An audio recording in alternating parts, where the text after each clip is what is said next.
Very pleasant good evening to everyone.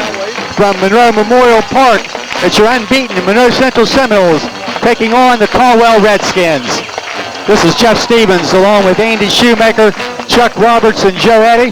Dale Eddy is on assignment. I always wanted to say that, Andy. Dale Eddy is on assignment. But here to bring you the action of tonight's game is homecoming here at Monroe Central. So you want to stay tuned at halftime to see the crowning of the homecoming queen. And I want to thank Chuck and Andy for allowing me back up top here this week after a nice job they did last week. First thing I want to ask you, Andy, is Seminoles off to a great start, 3-0, taking on a team that's 0-3. You know, how dangerous is that? How tough is that for kids to get up after three very difficult games for a team that has not won? Well, I think you just said it right there, Jeff. It's very difficult to get up.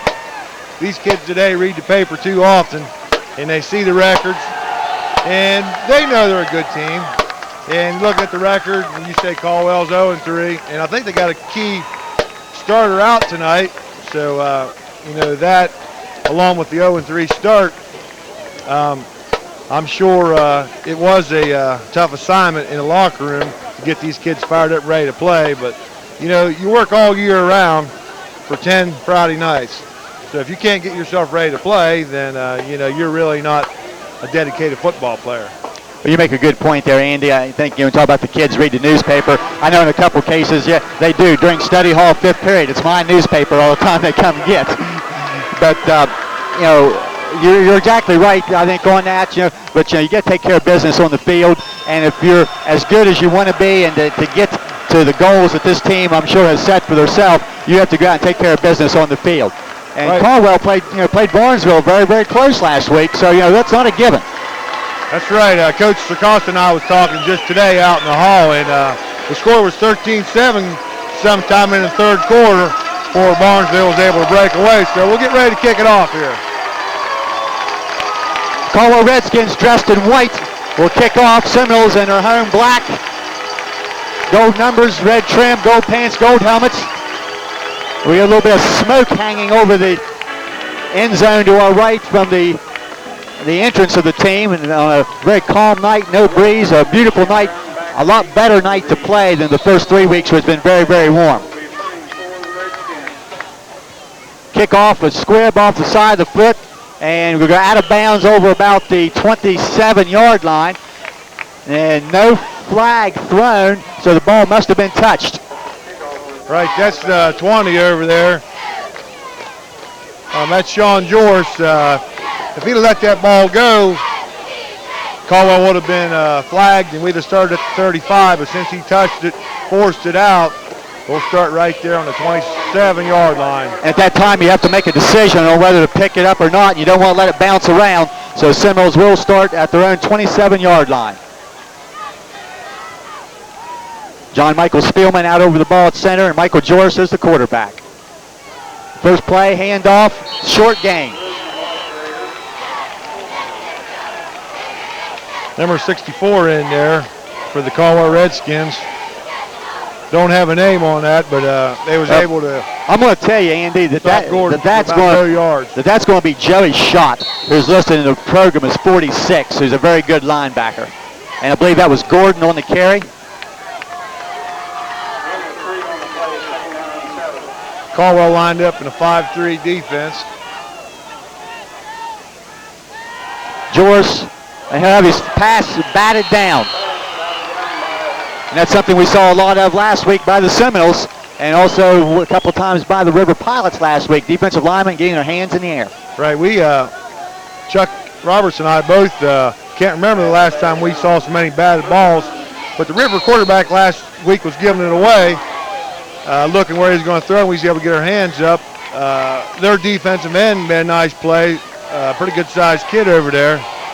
And only thing about getting your hands up is you're not rushing the quarterback. So shotgun, 3 receivers left. George looking downfield, under pressure. Now he's going to take off and run. He'll get a small gain back across the 30, near the 32-yard line. Pickup of about 5. Seminoles will go 3 and out and be forced to punt on their first series. That's the first time this season, Jeff, I believe. I'm sure Shadyside and River. Exactly right. The last 2 weeks we have driven the length of the field on the first drive.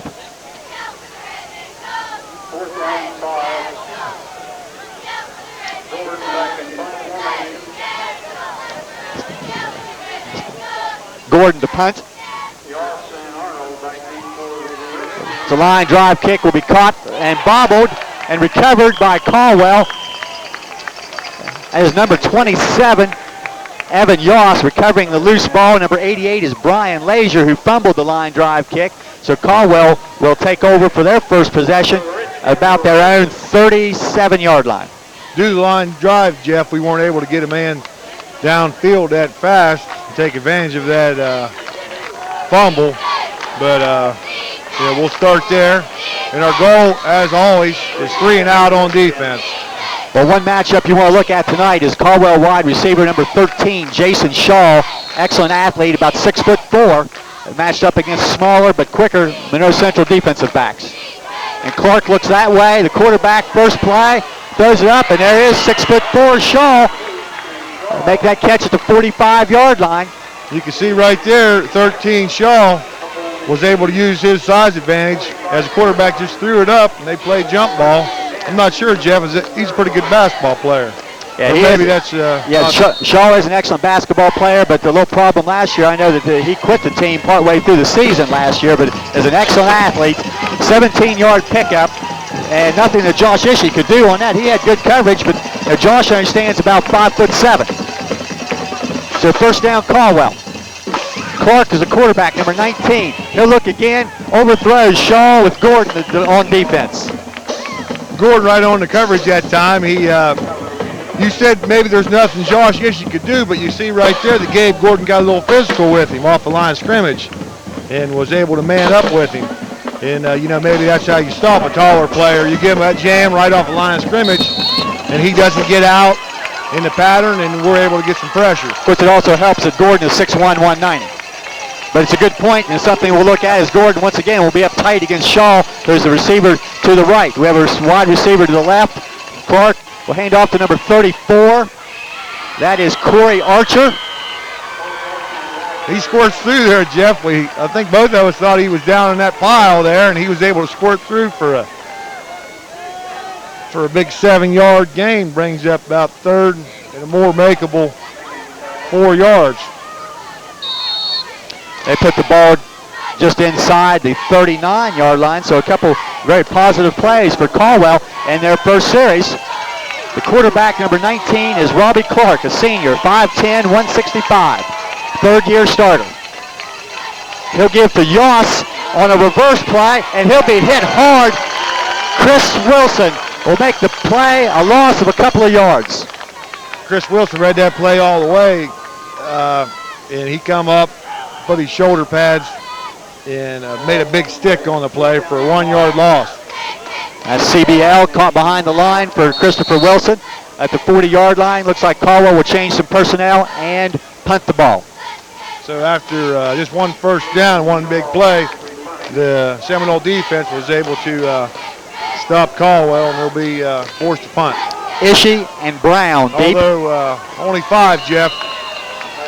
Well, I was going to say we might want to watch for a fake.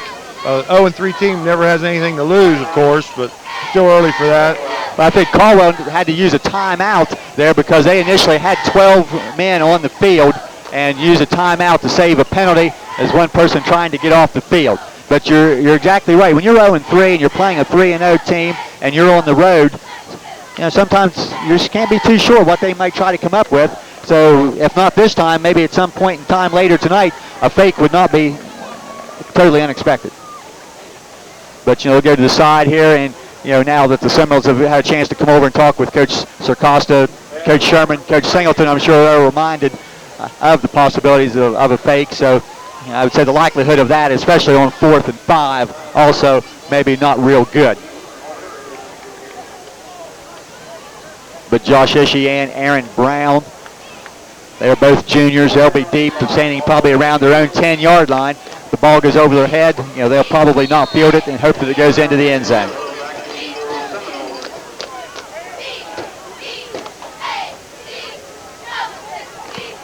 Jason Shaw with a nice high kick. Fair catch signaled by Ishii. Ball's going to go out of bounds, and it will be a touchback. But that ball didn't miss a lot by taking a left-hand turn and going out of bounds there.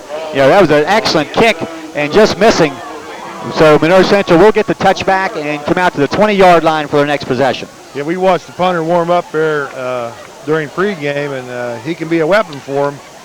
You see right there how he put some backspin on the ball, and about a yard or two shorter, and we'd have been pinned down inside our 5-yard line. But we'll start 1st and 10 here on our own 20. And hopefully after 3 plays for gains of only 5 yards, first time the Seminoles can get it going this time. Up the middle, Gordon. Positive yardage out near the 30. He'll pick up about 9 yards.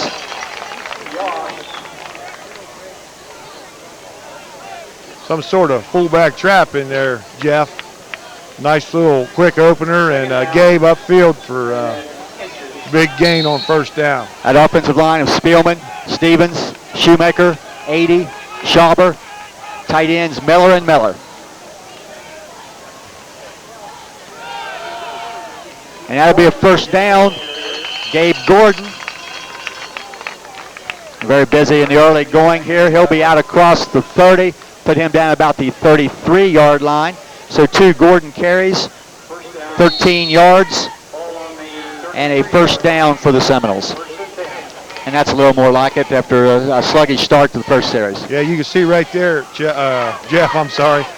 Offensive line getting a big surge off the ball and pushing the Redskin defensive line downfield. Joris has Conrad wide open. He's at the 40. Yost will save the touchdown at the 30-yard line. 37 yards. Big play there by Conrad. Ran, looked like a flag pattern from up here, wide open. Made a move to the inside there. I don't know if it's just me, Jeff, but still looks just a little bit hesitant on, taking that stride. Don't know if he's all the way back or not. But nice gain nonetheless. This is Wilson. Nice yardage near the 25-yard line. Pickup of about 5 yards. And always nice to pick up about 5 on 1st down. They'll put him down right at the 25-yard line. 2nd down and 5. Ball on the 25. But a little more like it here now as the Seminoles try to get on the board first. Sam Miller, number 88, checks in. Yeah, the Seminole offense got that confidence about them where they don't get too upset about anything. They realize you're not going to score every series, and they've come back to work here, and there's a big hole on a big quick toss. Wilson is going to be down inside the 5, near the 3-yard line. Another 1st down. A really nice kick-out block on the far side by Dan Miller and also the wing-back Chris Yoho. Yeah, Chris never seems to get enough credit, Jeff. He don't get a lot of carries, but on that quick toss, he's always the wing-back, and he always gets that key kick-out block to open things up. And you look downfield there, Jeff, there's a lot of black jerseys. Block until they hear the whistle, and that's what it takes. But good job there, 22-yard pickup for Wilson. This will be Gordon, and he'll cover the last 3 and a touchdown. Gabe Gordon. So 6:16 left, period number 1. Seminoles on the board first. Just right up the middle there, Jeff. 3-hole. Gordon drugged the last few would-be tacklers across the goal line for the score, and we talked about how much stronger Gabe's got, how he dedicated himself in the weight room and during the off season, and certainly paying off for big number 44. Tyler Shoemaker will snap. Adam Conrad to hold for TJ Stevens. A little low. Good job by Conrad. Good job by Stevens. 6:16 remaining. Period number 1. Monroe Central 7. Caldwell nothing.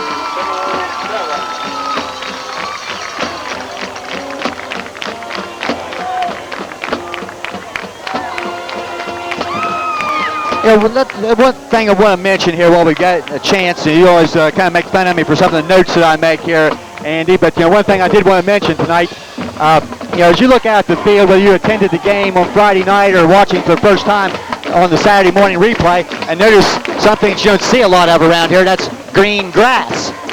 And people around town need to keep in mind they're able to water this field with a pump from the pond that's located down behind the scoreboard.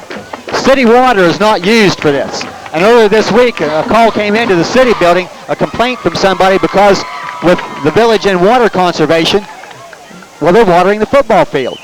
Well, that is not city water. That's from the pond down there. You know, just look at that pond. There's not much water left in it, and it's been used a lot. So, you know, city water is not used, and a lot of time and effort and expense by the school and by the sideliners especially, and a lot of effort by some people to set that water train up and to move it around and to have this field looking outstanding.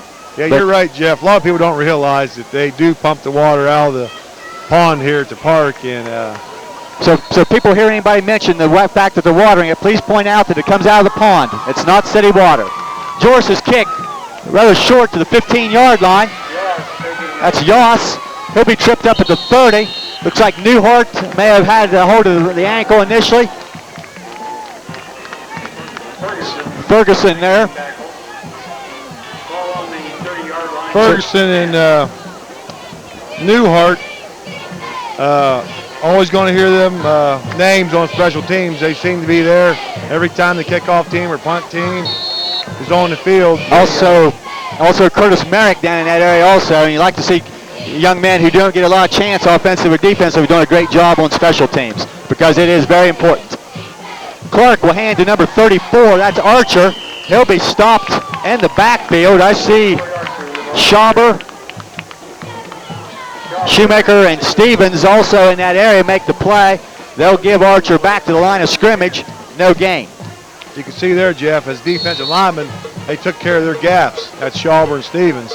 T-Bone over there able to come over and clean up. But as a defensive lineman, that's really what you need to do is take care of your gap. And 11 guys take care of their 11 responsibilities, and we'll be fine on defense.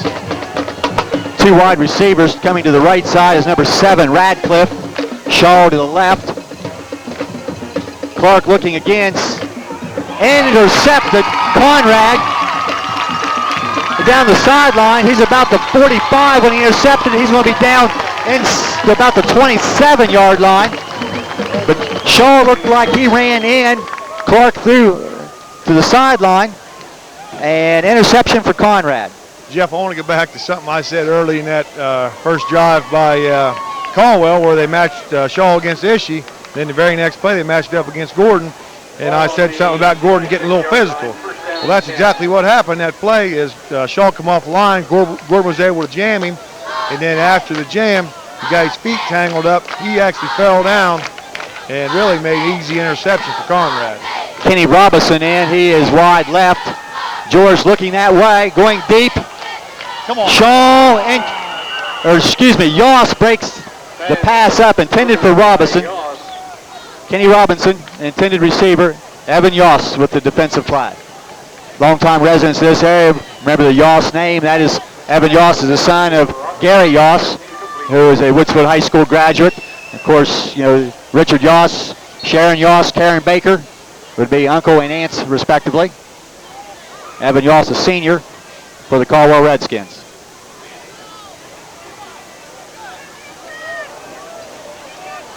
But Coach Acosta going for that big play after the turnover, but just not making connection. 2nd and 10, Joris again. He's going a quick out for Conrad. The ball's a little high, incomplete.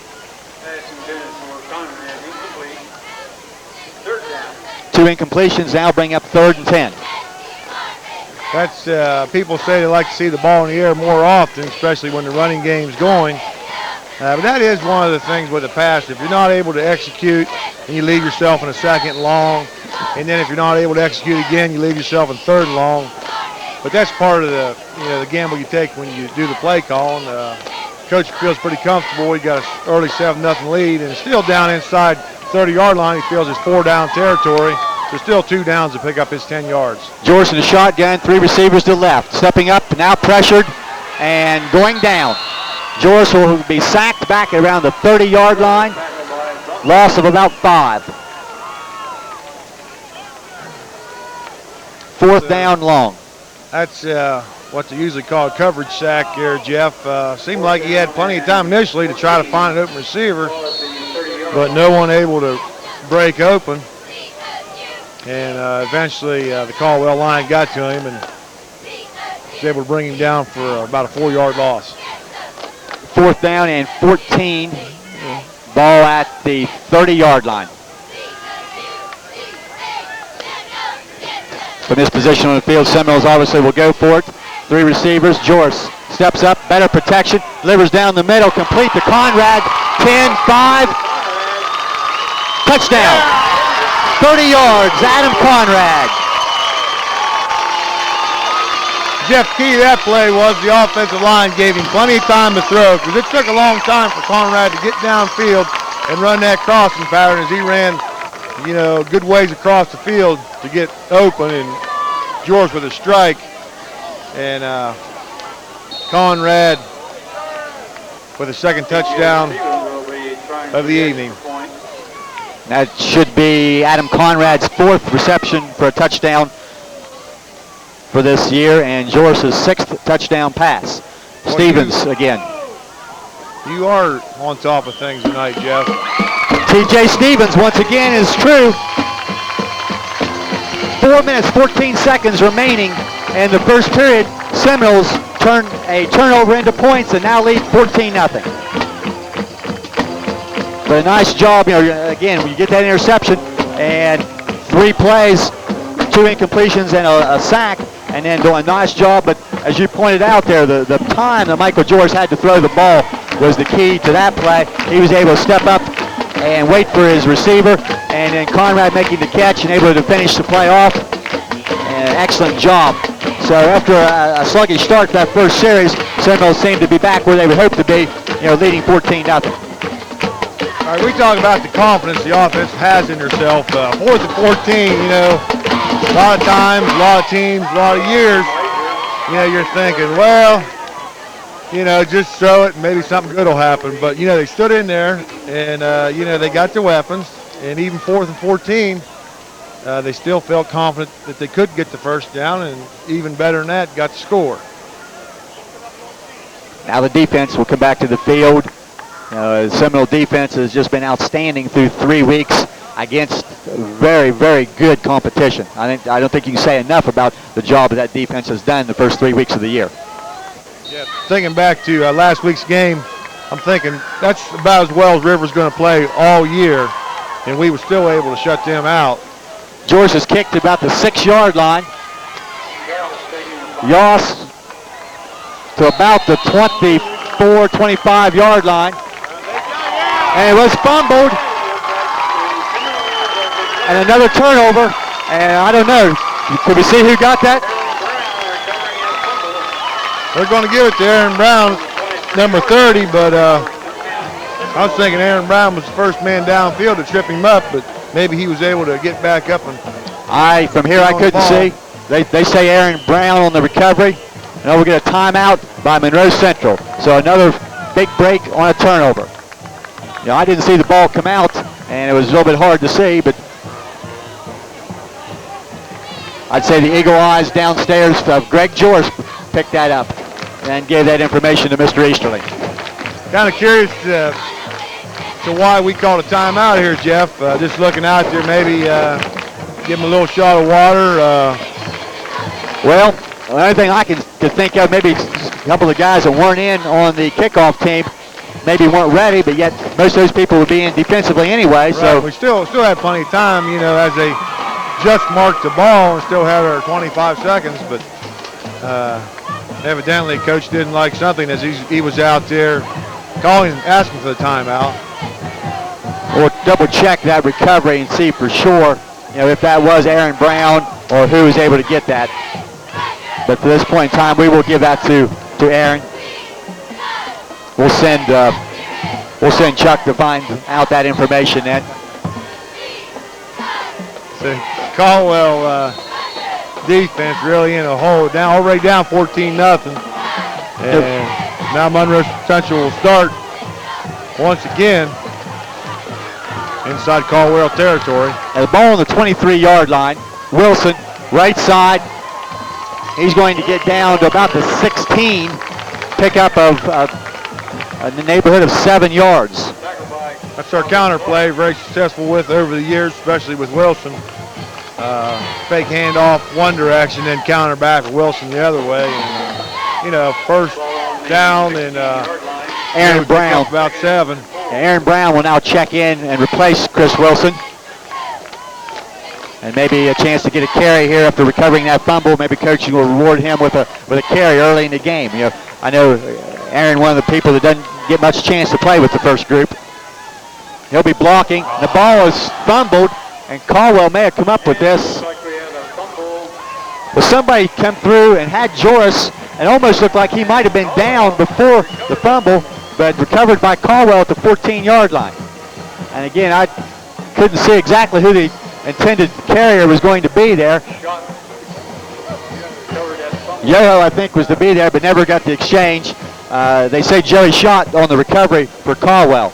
So a fumble, an exchange of turnovers. 14-yard line, first and 10. So really just what the Caldwell defense needed, to, maybe a little momentum, to get the ball back, maybe get something going here on offense. They'll run a little counter. Short gain.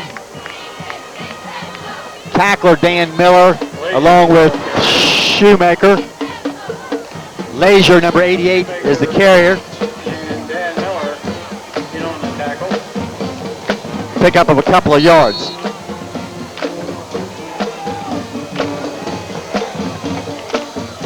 Inside 3 minutes remaining in period number 1, 14-0, Monroe Central.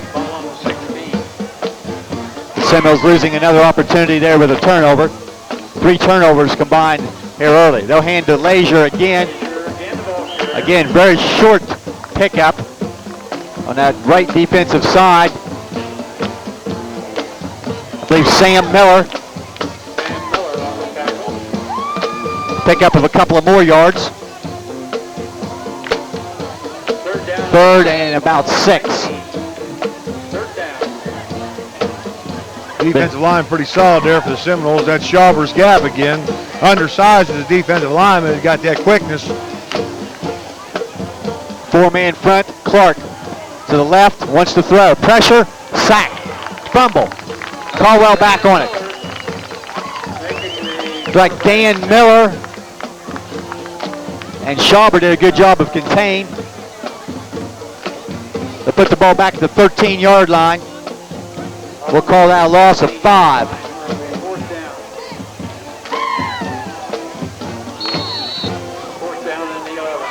Fourth down and 11.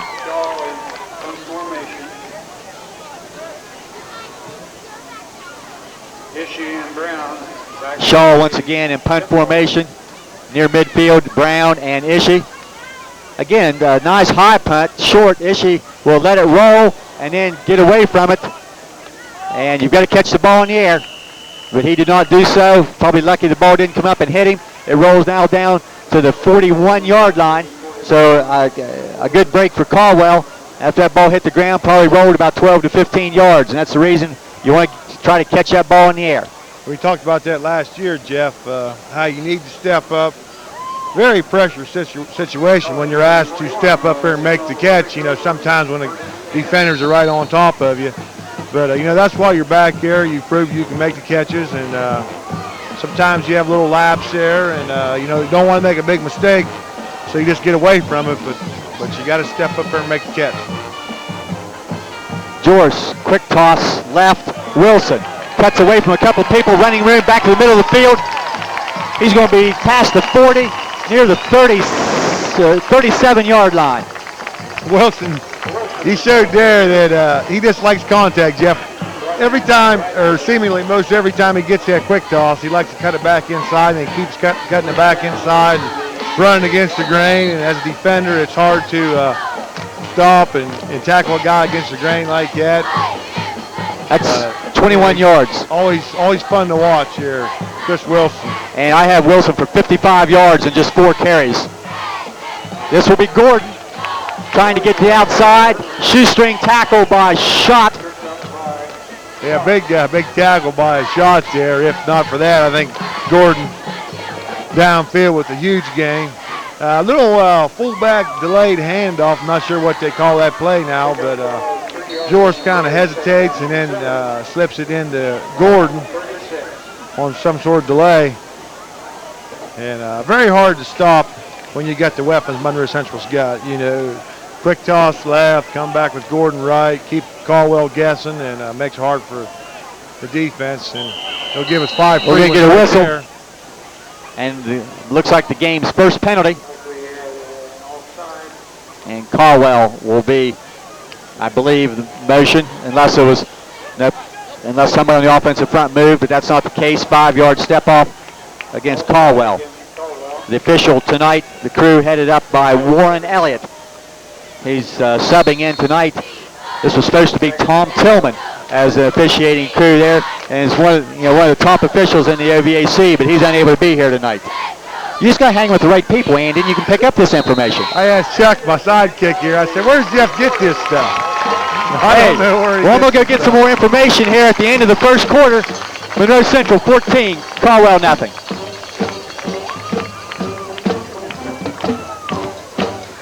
A good football team works together, helping each other to do their best.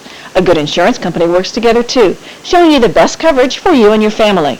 FW Shoemaker Insurance Agency represents several companies, so you benefit from personally designed coverage. Talk to one of their agents today about life insurance and annuities. As they continue to look out for your future, FW Shoemaker will celebrate 100 years of service in 2003. The Seminoles and FW Shoemaker Insurance, 2 winning traditions.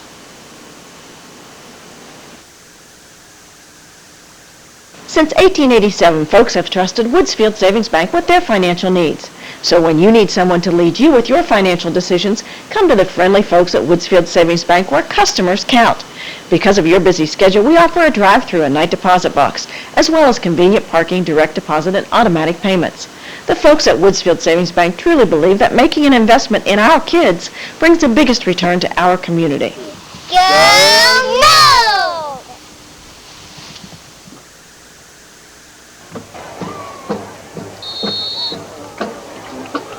Ready to start the second quarter. Ball on the 30-yard line.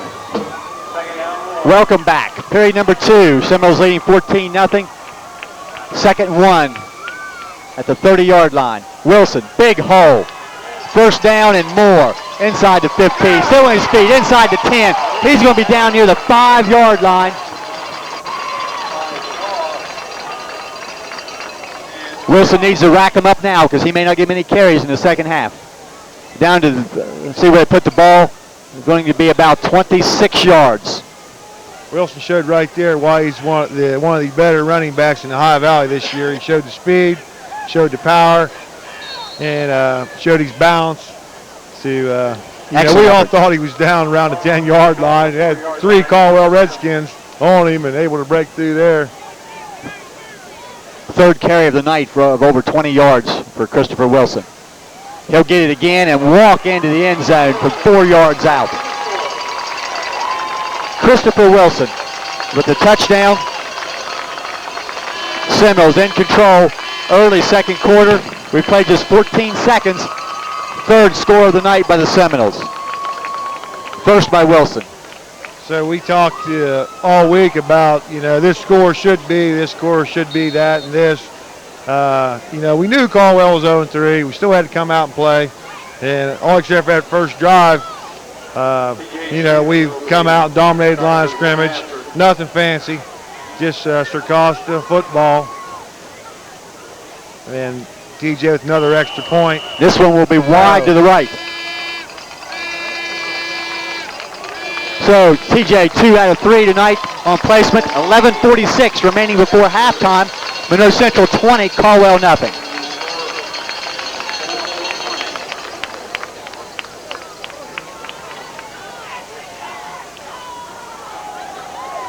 But just a super job here by the Seminoles, as Andy said, coming out here and just doing business, taking care of things. A great offensive production. I have, unofficially, I'll double check this with Chuck, but Wilson with 3 carries of over 20 yards, 2 pass plays of over 30 yards. So big plays that we saw a lot of early in the season last year for the Seminoles, coming back for one of the first times this year. Not a lot of big plays thus far this year by the Seminoles, but it's nice to see that offense back. It was pretty well stymied last week by a very solid River Pilot defense. Oh yeah, we're going to watch River throughout the season. You're going to find out that not only did they play a solid defensive game against us, they're going to win a lot of ball games this year. And like I told Chuck last week, being how my wife's from River, I'll probably root for them for the rest of the year. And people that might like to watch a good football game, if you're watching us on Saturday morning, keep in mind the River Pilots are playing on Saturday afternoon this week, about 1 o'clock. So I don't know, it's still early enough now. You can put the VCR on and head down and watch the Pilots play. Their opponent is Pymatuming Valley from up in the north of Youngstown at a 1 o'clock kickoff on Saturday afternoon. So, run down. I'm sure River would appreciate any money they can get from this direction. George, line drive kick's going to hit it to 10. Yoss up the sideline. He is hit hard by Robbie Dimmerling. About the 26-yard line, Robbie Dimmerling. And I believe one time, either last week or the week before, Robbie Dimmerling was special teams player of the game and making a big hit right there to maybe make a bid for that for another week. But, nice job. And again, a young man not getting an opportunity to play much offensively or defensively, making a statement on kickoff coverage. Jeff Robbie set out his sophomore year and knew he had ability, because I watched him as a freshman, be a starter on a lot of teams in the Ohio Valley.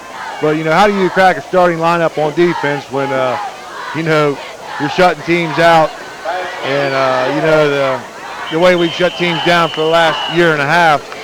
It'd be hard for him to break in that starting lineup, but it's nice to know you got that kind of depth. Clark on a short pass to Shaw on the far side. They'll put the ball at the 30-yard line.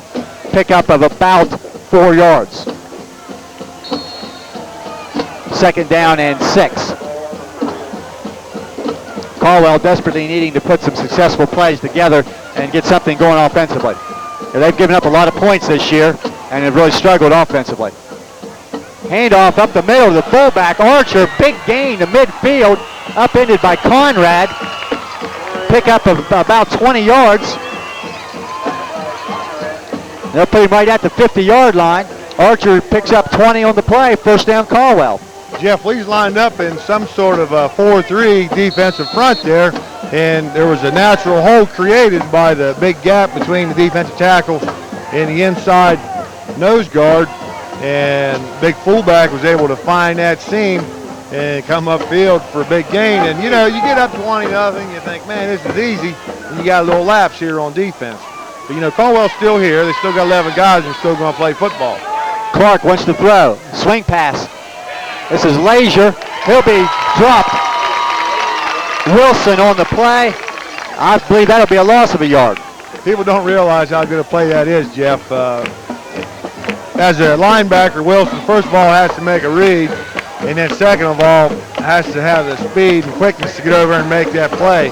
And, if you talk to people around the Ohio Valley, they'll say, man, that team's got speed on defense. And, that's something we haven't had.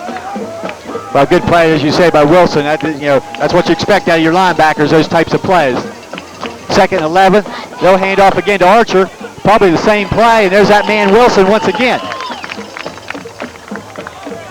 When I say we haven't had speed on defense, I mean, Jeff, there's 11 people that can all run. And, we'll see all year long how we're going to be undersized, but our speed's going to make up for that. Now, it remains to be seen how this defense will line up against the teams like Shenandoah. It's going to be 260, 270, 280, but a lot of times, I'll tell you, quickness can just run circles around size.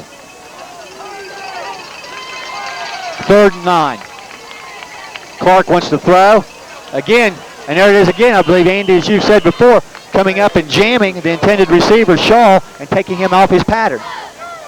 Yeah, he got loose that first play against Ishii, and since then we've been able to get that jam. And I'm sure Coach Sherman and the defensive coaches reminded our defensive people that is allowed. You got that zone there before the ball's in the air that, anything, contact is allowed. And, after giving up some yards there, we're able to stuff them, and they'll be forced to punt. Shaw, once again, he's done this several times tonight. It's a little bit of pressure. He didn't hit that one the way he wanted to. He about picked up the flag core there, and they're going to walk it all the way back. at the 28-yard line. Only about a 20-yard punt. You'll have to work with the flag court next week, Andy, and work on the fair catch. 29-yard line for they go. But Ike Shaw trying to angle to the side, and that's more difficult to do. What a lot of people may realize is to angle to the side for a high school kid, and he just didn't hit it. Let me get back to the flag court. I seen you out at school today, and you wasn't doing anything, so maybe you got time to work with him. We'll work that in next week. So they put the ball at the 28, 9:06 remaining before halftime. Wishbone set by Monroe Central. Four-man front for Caldwell. This is Gordon. Breaks out to 50. He's gone. Gabe Gordon, 72 yards, no flags. He was stopped twice, stayed on his feet.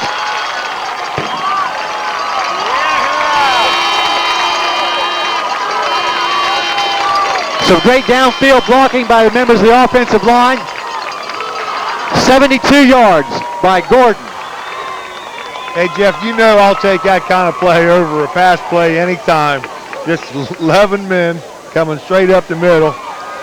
And Gordon, just an outstanding effort. That's probably our longest play from scrimmage of the year.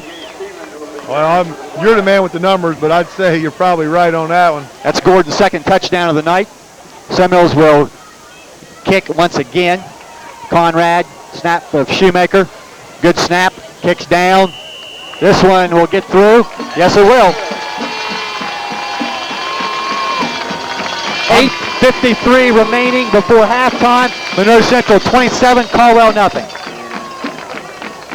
I'm sure Caldwell fans and coaches and players are over there thinking, what else do they got? We showed what we got with Wilson. We showed what we got with George. We showed what we got with Conrad. Now we got the big fullback up the middle. You know, last week, Andy, a lot of people went out of here, and I think even some of the players fell victim to this. There wasn't a lot of excitement for a 14-0 win over a very good River team. The expectations around now have gotten so high that not only are you expected to win, you're expected to win by 30 or 40 points. And as we just said a few moments ago, River's a very good team and going to win a lot of games. Remember, these are high school kids out there. They're going to make some mistakes. They're not going to be perfect every night. Well, we know the coaching staff, Jeff, and we see the players every day. Yeah, it's only 14-0 last week, but the main thing is the W, and we come around with the W, and we thoroughly shut out the River offense. So, that's a win. I'm not disappointed. Well, the preparation, as you know, having been around this football program for a long time, Coach Sacosta and his assistant coaches, Dave Sherman, Greg Shoemaker, Pat Singleton, Chuck Briggs, Matt Singleton, this team is always prepared. There can't be a coaching staff around that watches more film than what this coaching staff does in preparation for the week's games. And you see that on the field every Friday night. So Joris will kick off once again. High, not real deep. Try the other side.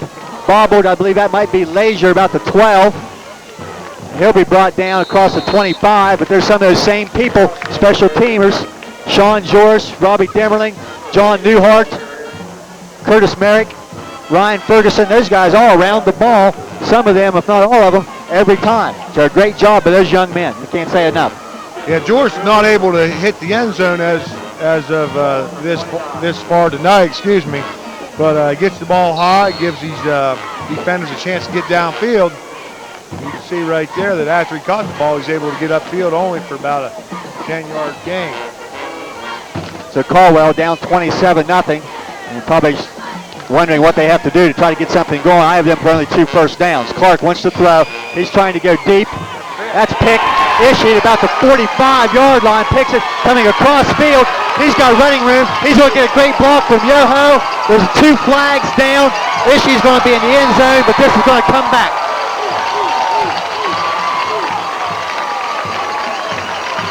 Well, Chuck and I up here, we saw some questionable blocks. I didn't get a good enough look to see if it was a clip. Very early in the return, there's 2 flags across about the 35-yard line. Great blocks down here in front. I think we had probably a real good look at, and one of them by Chris Yoho once again. You can see him lining that kid up on there, but by that time it was too late. two flags on the play, but I feel they're probably both for the same violation. Seems like I say this every week, but every week, as long as I can remember, we get a touchdown or a big gainer called back on a clipping or holding call about every week. But tonight, not near as costly as we're up 27-0 at this point, but still a lot of excitement when you get a big return like that. And you can see you can hear the Caldwell fans. But the first thing they had to cheer about all night was we got touchdown called back because we had a penalty, and they let us know about it. I was looking down and didn't see the signal, but that was a 15-yard step off.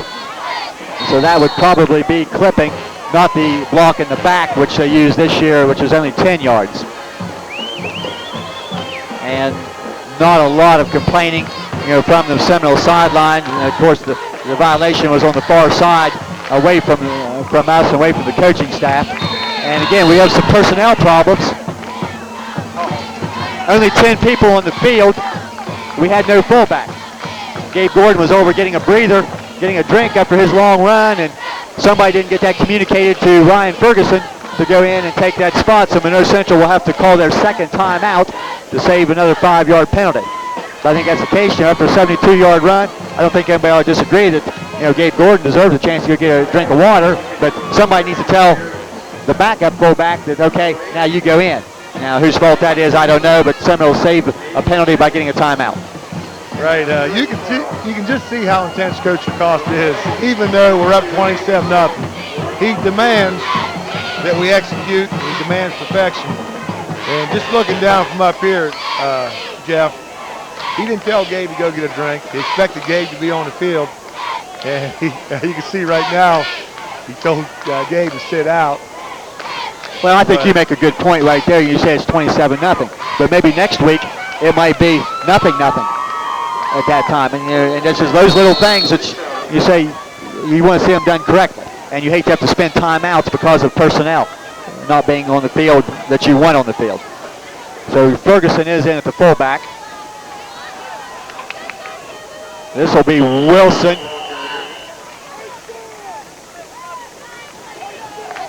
That'll be Aaron Brown, who's now in at that tailback spot. A short pickup by Brown, a pickup of a yard. They got both the backup half and fullbacks in there now, Jeff, with Ferguson at fullback and Aaron Brown here at the other half, along with Yoho at the he split out right this time. There's a couple young men that don't get the chance to be in with the first group, and there's an opportunity for them to maybe get a couple of carries in. Joris, shotgun, wants to throw. A bullet for Ishii, number 7, Kent Radcliffe, off his hands, incomplete. One name we failed to mention offensively tonight is Josh Ishii. Still not able to get the touches that we'd like for him to get because he is such an exciting player once he gets the ball, as he showed on the interception return. But well, in talking to Josh today, he's still not 100% healthy. He's still having some problems with his back that bothered him during two-a-days, so he's not quite 100%. Joris with time across the middle for Conrad, incomplete. Leisure lays a lick on Conrad. But after the confusion with personnel, Seminoles now go 3 plays, gain only a yard, and we'll have to punt the ball away.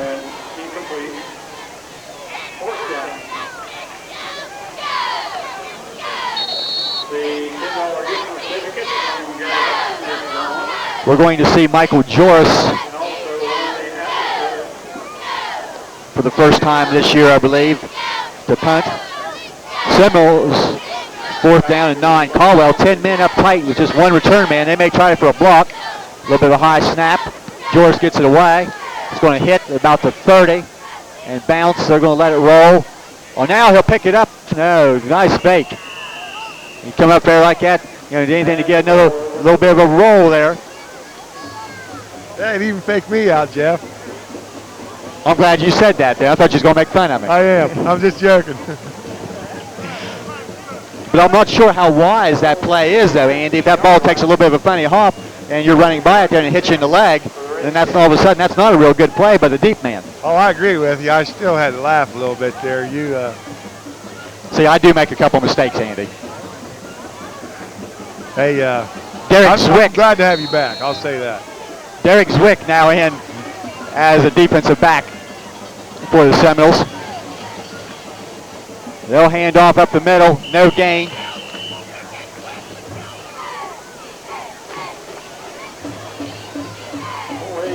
That's Leisure once again. He'll be stopped by the middle of the line there on the left side. That's Travis Jones also in.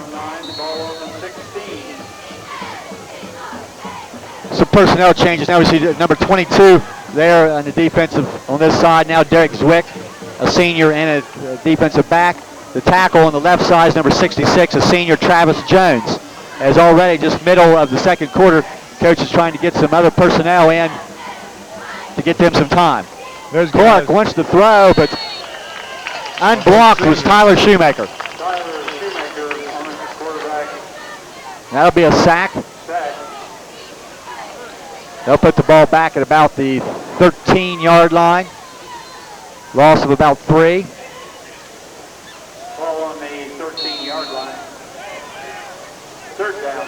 But it looked like Tyler came just totally untouched. I think it was going to be a pass play, but Clark never really had a chance to set up. Tyler Shoemaker getting the sack. Right, T-Bone very valuable in there on defense as he can play linebacker, a down lineman, as well as backing pass coverage at times. Showed some speed there, and he'll put pressure again. Throw on the far side, Ishii deflecting the ball, intended, I think, once again for Shaw. Incomplete, 4th down. And we have a late flag near the line of scrimmage. We'll see what the signal is. Not seeing one at this time. And no real indication. A dead ball foul and sportsmanlike conduct against Caldwell. And that should mean it's still 4th down. So they'll move the ball back from the 13 to about the 6 or 7 yard line.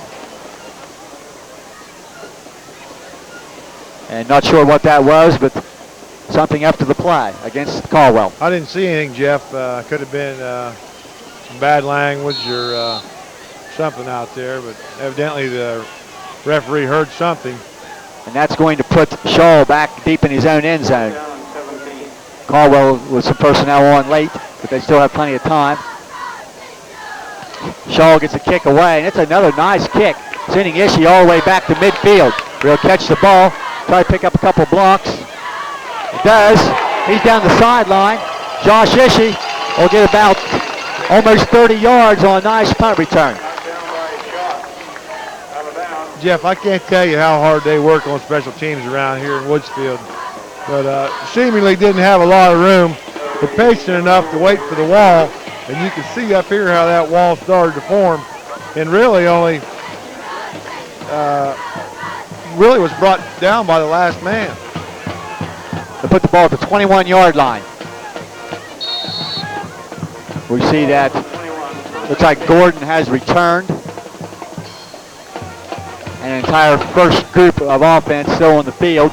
5:43 left before the half. 27-0 Seminoles. A lot of movement. Number 74 for Caldwell. Jason Ramage, a sophomore. A little quick. The officials are going to get together now and decide whether there was movement prior to the snap. We see some clapping by Seminoles. Caldwell penalized 5 yards.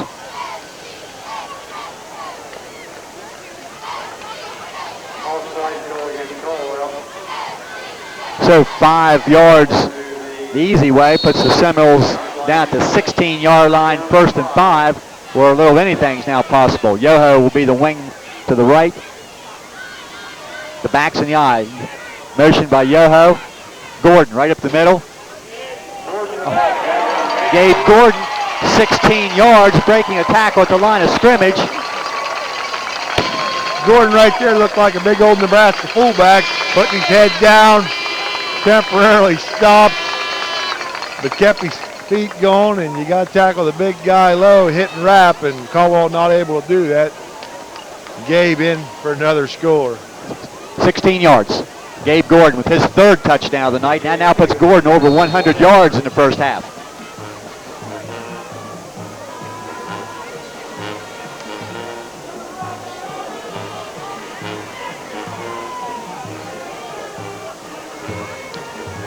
Conrad's hold, TJ Stevens kick, and this one will be wide left. So TJ's 3 out of 5. But with 5 minutes and 37 seconds remaining in the first half, Seminoles can do very little wrong. Monroe Central 33, Caldwell nothing.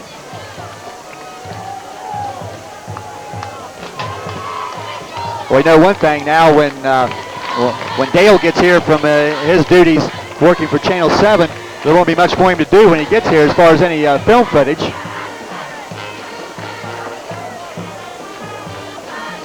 I don't know if people noticed last week, and when I watched Thursday night, Coach's Corner with Coach Acosta and Lance LaFollette, Dale got a tackle last week on the sideline. I didn't realize that at the time, but he stepped up with the camera and made a play.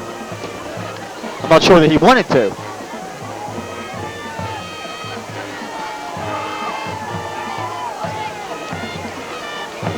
You probably watch Lance every week on the Coach's Corner, don't you, Andy?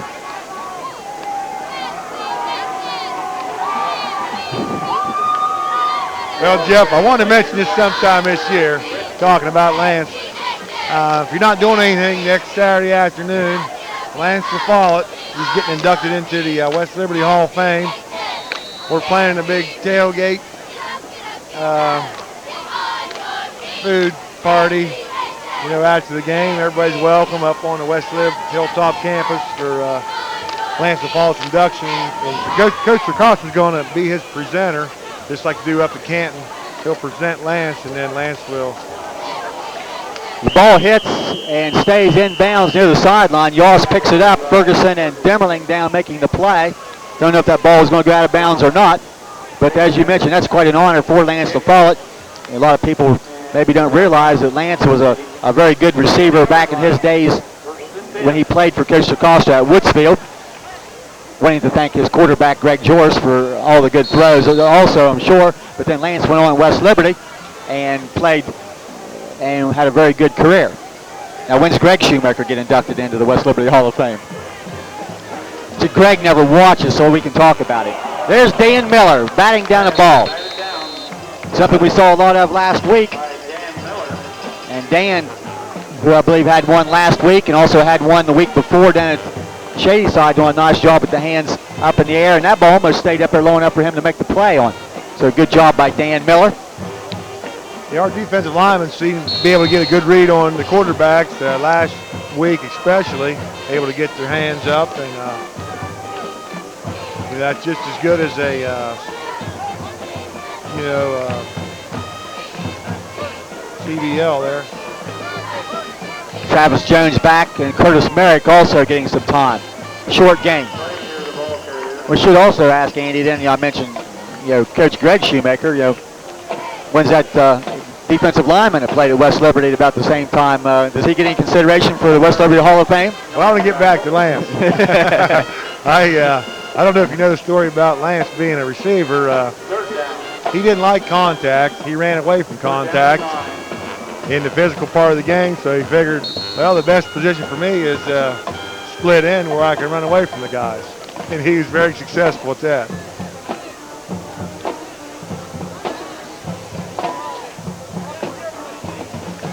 There's a sweep by Leisure. He'll get through the first tackler. Ishii may have had a piece of that. Tyler Shoemaker there. Let's say some different people. We see number 66, Travis Jones. Number 25, Ryan Ferguson. Number 76, Curtis Merrick. Some different people on the field now in some situations. Fourth down now, a pickup of about 3 yards. I like to see that, Jeff. Some of the younger guys get a chance to play with the older guys, because a lot of times the younger guys have to go with the younger guys, and it makes it difficult sometimes. Nice kick. Big deal. Shaw Brown giving ground. Picks up a block from Spielman. And a couple more blocks. Aaron Brown still on his feet to the inside the 40. He's going to have better than 20 yards on that return. I believe Travis Jones also had a nice block as he's getting a lot of pats on the back and on the helmet as he comes to the sidelines. Another good example, watching that wall set up, especially from up here. And we're going to get the first JV unit now to get some time here in the second quarter. 3:51 left before halftime.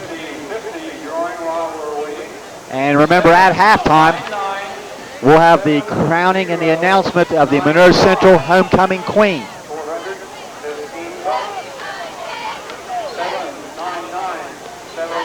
Dexter Hughes is the quarterback. And a 5-yard pickup on first down as Caldwell appeared to be offside.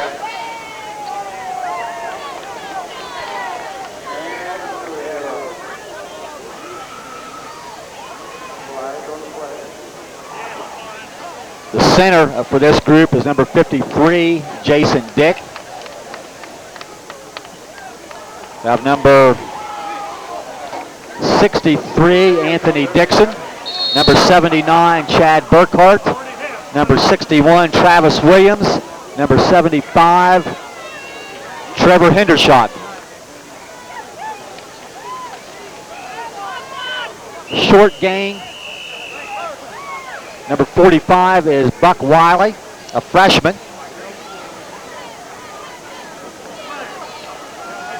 They're going to rotate quarterbacks here early on, Jeff. Big Stephen Habick in the backfield.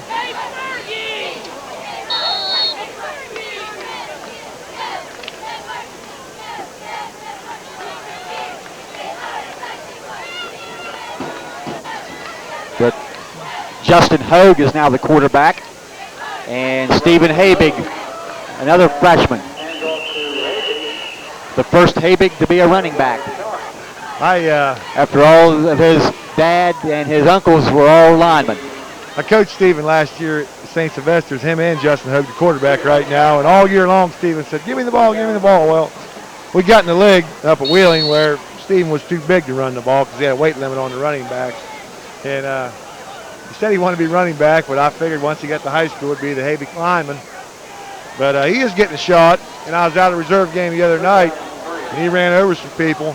Had a big touchdown run there against Bellsville early in the year.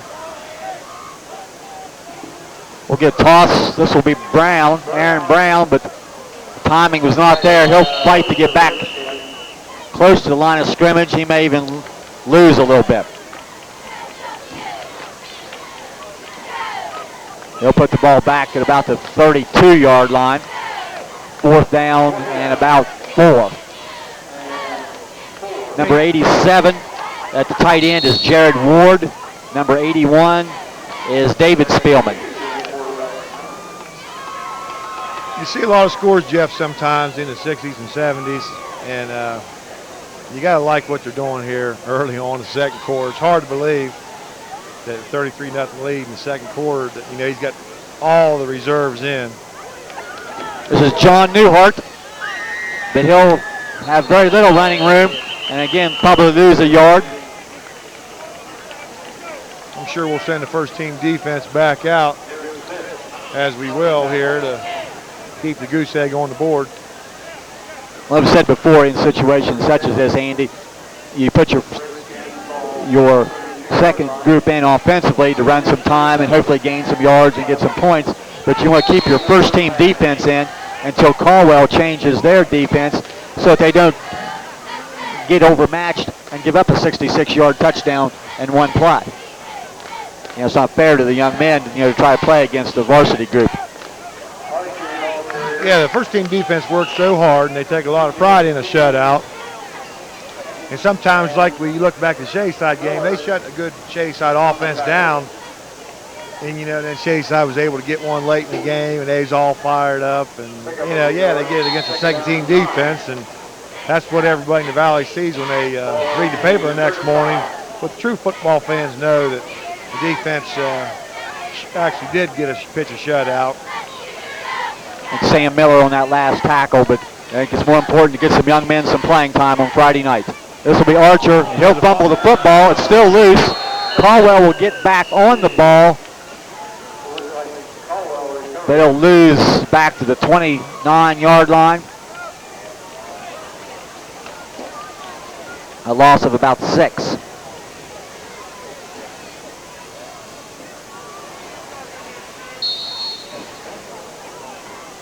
About 30 seconds remaining here in the first half. So time for one more play. 30 seconds left in the first half. Third down. Now 20 seconds remaining in the quarter on a running clock. Clark will hand off. Lazier, short gain. And that will take us to halftime. As the clock continues to run, Monroe Central will take a 33-0 lead to the locker room here at halftime. And when we come back, our halftime show tonight, and a halftime show brought to you by McDonald's, and we will crown the 2002 Monroe Central Homecoming Queen.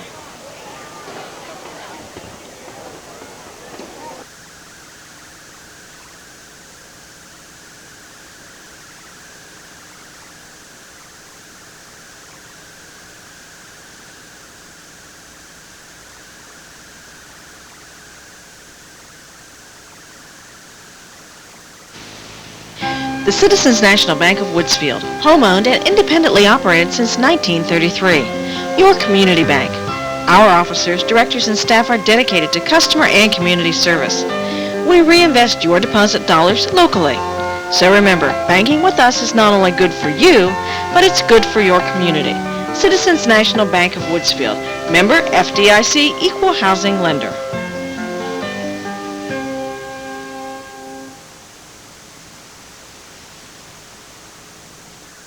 I'm not buying till I check Doan Ford. What's the deal with Doan Ford? Due to the huge response, Doan Ford Lincoln Mercury is extending its 41st anniversary sale. Doan needs to move its 2002s to make room for 2003s arriving daily. 0% financing for 60 months on most new models. The Doan Ford Lincoln Mercury anniversary sale all month long. Exit 208 off I-70, Morristown, Ohio. I'm not buying till I check Doan Ford. Elaine Ann's Cleaning Service provides full service from business to residential. We not only clean your carpets, but we also clean your upholstery. We offer pet odor removal, spot removal, and stain-resistant carpet protection. If you want the job done right the first time, promptly, and at reasonable prices, call Elaine Ann's Cleaning Service at 934-2240. We clean your carpet, not your wallet. At Respects Food Mart, we're proud of all we do. From our humble beginnings in 1926, we've grown to 6 stores throughout the Ohio Valley. We strive to combine that small-town friendliness with the buying power of the chain store to give you, our friends and customers, the best of both worlds. And we take pride in our community, its people, and their accomplishments. We're happy to support all of our county schools. We're proud of all we do at Respects. And Seminoles, we're proud of you. McDonald's of Woodsfield is not just great food and lots of fun, it's a vital part of our community. Perla and Dell strongly believe in supporting our kids, both in school and in extracurricular activities. That's why McDonald's is proud to be the exclusive halftime sponsor for the Monroe Central Seminoles. They're happy to support our players, our cheerleaders, and our band. After the game, celebrate at McDonald's of Woodsfield, where we love to make you smile. Tonight's activities by introducing you to the student council members that will be participating in tonight's ceremonies.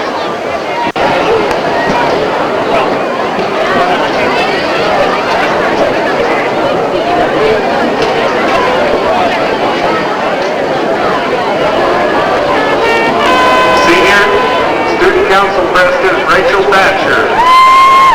Rachel is the daughter of Joe and Becky Thatcher of Woodsfield. Junior Student Council Secretary Vicki Merrifield. Vicki is the daughter of Judith Cook and Randall Merrifield.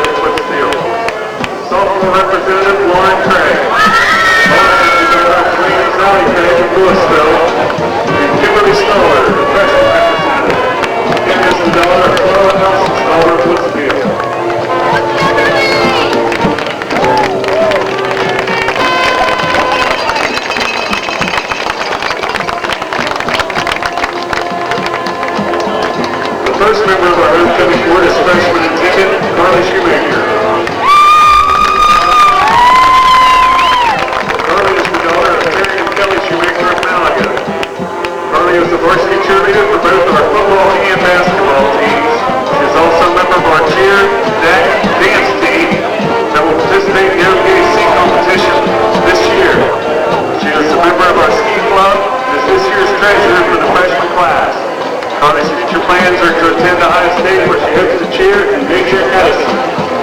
She would like to be a pediatrician. Carly is escorted tonight by her father, Terry Shoemaker.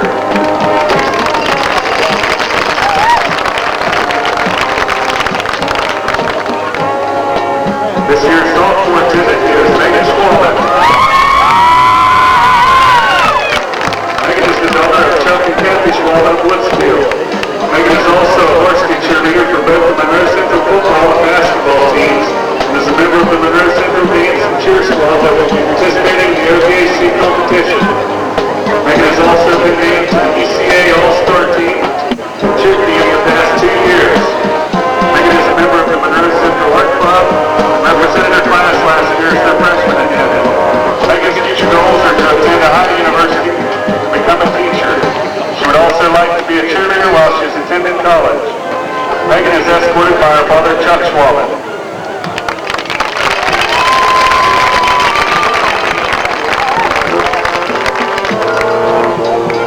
Our junior attendant is Kayla Ward.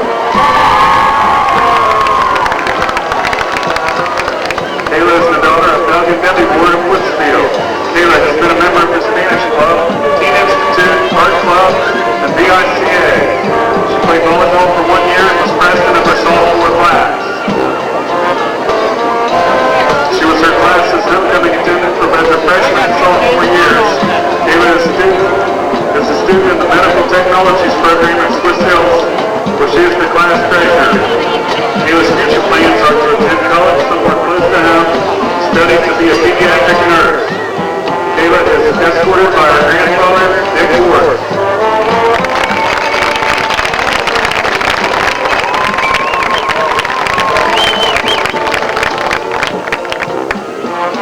Now time to introduce the 2002 Monroe Central Queen candidates. Our first candidate is Cody Baker. Cody is the daughter of Kristen Baker of Maligan. Cody has participated in volleyball for 4 years, where she led it her sophomore and junior year. She is captain of this year's squad, which is now 81. Last year, she led a team in aces. She has been a member of the ski club and the art club for the past 4 years. She is a member of the Spanish club and served on the prom committee her junior year. Cody is also very active in 4-H. Cody's future plans are to attend college and pursue a career in business. Her fondest Monroe Central memories include her first ski trip, Adam and Alley, and riding with TJ the last day of school her junior year. Cody is escorted by her father, Steve Baker.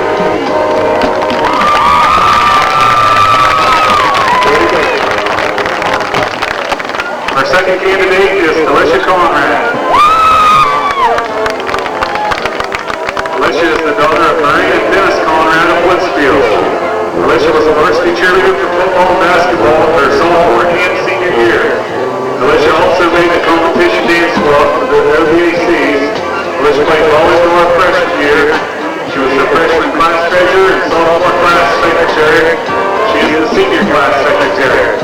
She belongs to the BPA, where she qualified for state competition. Alicia is also a member of the art club and Teen Institute. She served on the prom committee and is a member of this year's Monroe Central yearbook staff. Alicia was the homecoming attendant for her freshman class. While Alicia's free time, she is employed by TJ's Restaurant as a waitress. Alicia plans to attend West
my friends, on Friday night.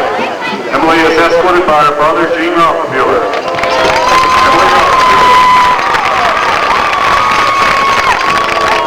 Our fourth queen candidate is Letitia Lee Rothenbuehler. Letitia is the daughter of Dean and Tonda Rothenbuehler of Cameron. Letitia's been a varsity cheerleader for football for 4 years and basketball for 3. She's also been named to the UCA All-Star team, the cheerleading camp, for the past 2 years. She's a member of the Monroe Central Cheer and Dance Club that will compete in the OEAC competition this year. Letitia was class president her sophomore year and co-president her junior and senior years. She was a Kiwanis Scholar her junior year. She has been in the art club where she has also served as treasurer. Ms. Rothenbuehler has been a member of the French Club, Teen Institute, and the Prom Committee. She is a member of the BPA, was the historian for the BPA her junior year, and president of her junior clerk steno program her junior year.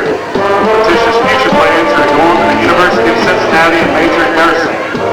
Upon this memory of Monroe Central, let's go to Pizza Hut after the games with Stephen, Darlene, Preston Kilburn, going to the junior prom with Christopher. Letitia is escorted by her father, Dean Rothenbuehler. Letitia Rothenbuehler.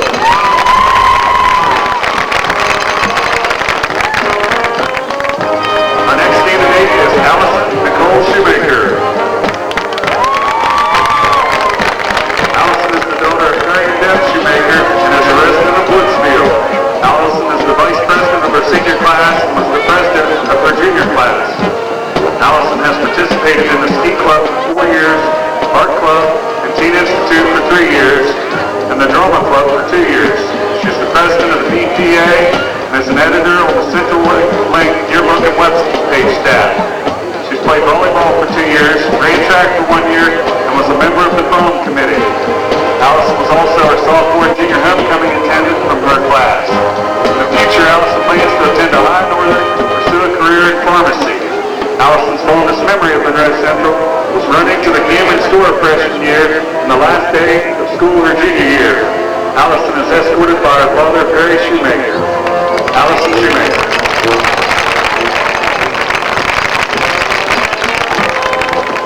Our final queen candidate is Cynthia Helen Thatcher. Cynthia is the daughter of Joe and Becky Thatcher of Woodsfield. Cynthia has cheered for both football and basketball for the past 4 years. This year she made the UCA All-Star squad at cheerleading camp and plans to travel to Paris, France for the New Year's parade. She was vice president of her sophomore class, co-treasurer of her junior class, and co-vice president of her senior class. She is in the art club. She's also in the art club, the ski club, BPA, VICA, served on the prom committee, and was in the Teen Institute. She attends Swiss Hills and is in the cosmetology department. Cynthia plans to attend Columbus University and major in business, get a manager's license to start her own business. Our most fond Monroe Central moments include Friday nights at Tisha's after the games and the night before the Monroe Central versus River 2002 game, hanging signs for the girls and boys and chasing the rats back to their rock. Cynthia is escorted by her grandfather, Richard Glass. Cynthia Thatcher.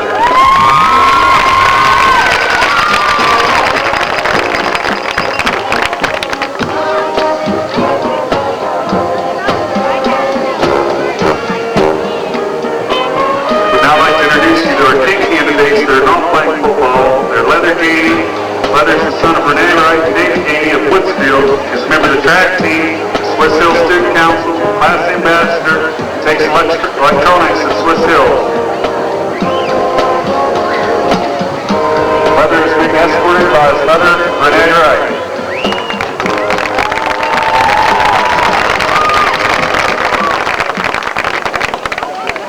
The next king candidate is Matt Tippy. Matt is the son of Jim and Annie Tippy of Louisville. Matt has been a varsity letterman on the golf team for the past 4 years and is also a letterman on our Monroe Central track team. Matt is escorted by his mother, Annie Tippy.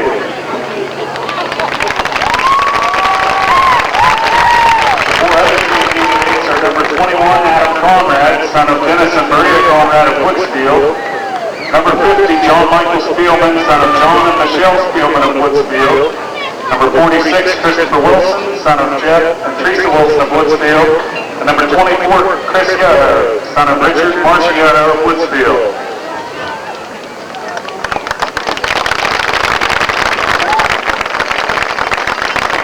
We'd now like for you to help us welcome back our 2001 Monroe Central Homecoming King and Queen, Stephanie Weekly and Eric Brown.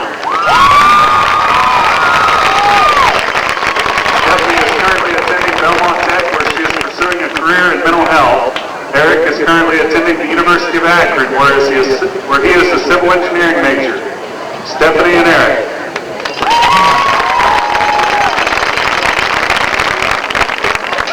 At the bonfire last night, all of the King candidates were recognized and introduced.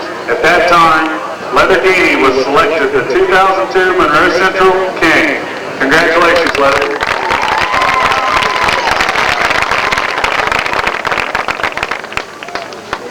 Five red roses and one golden rose were wrapped and sealed at the florist before the game. The candidate that picks the golden rose will be our new 2002 Monroe Central Homecoming Queen.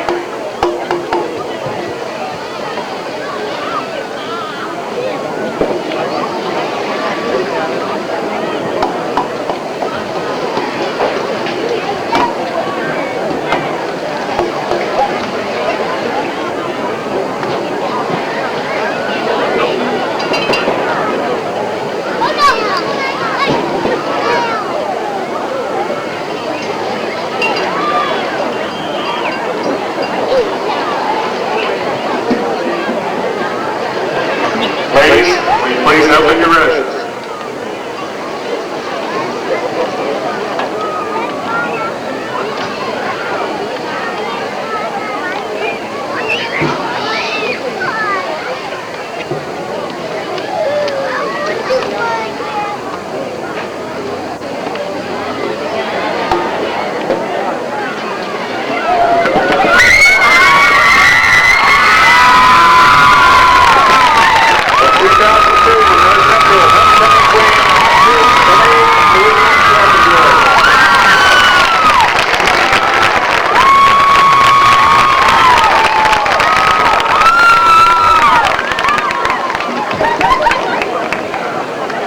Congratulations to all the members of our homecoming court and the new homecoming king and queen, Emily Rothenbuehler and Leather Geaney.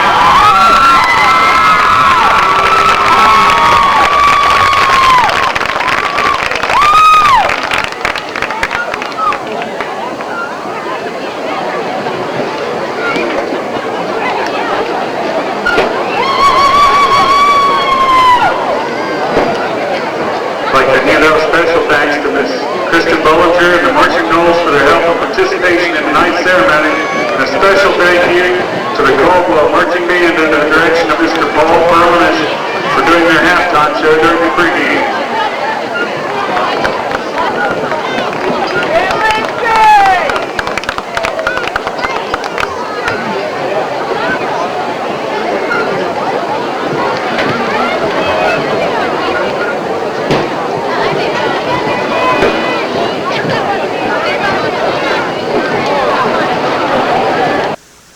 McDonald's of Woodsfield is not just great food and lots of fun, it's a vital part of our community. Perla and Dell strongly believe in supporting our kids, both in school and in extracurricular activities. That's why McDonald's is proud to be the exclusive halftime sponsor for the Monroe Central Seminoles. They're happy to support our players, our cheerleaders, and our band. After the game, celebrate at McDonald's of Woodsfield, where we love to make you smile.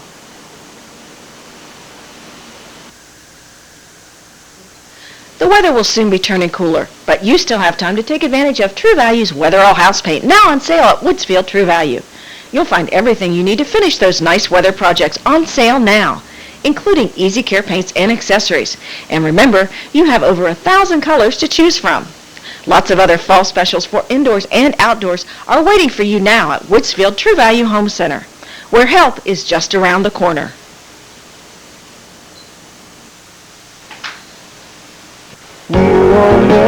Credit union, what do you want out of life? Maybe you're thinking about home improvements or a great vacation?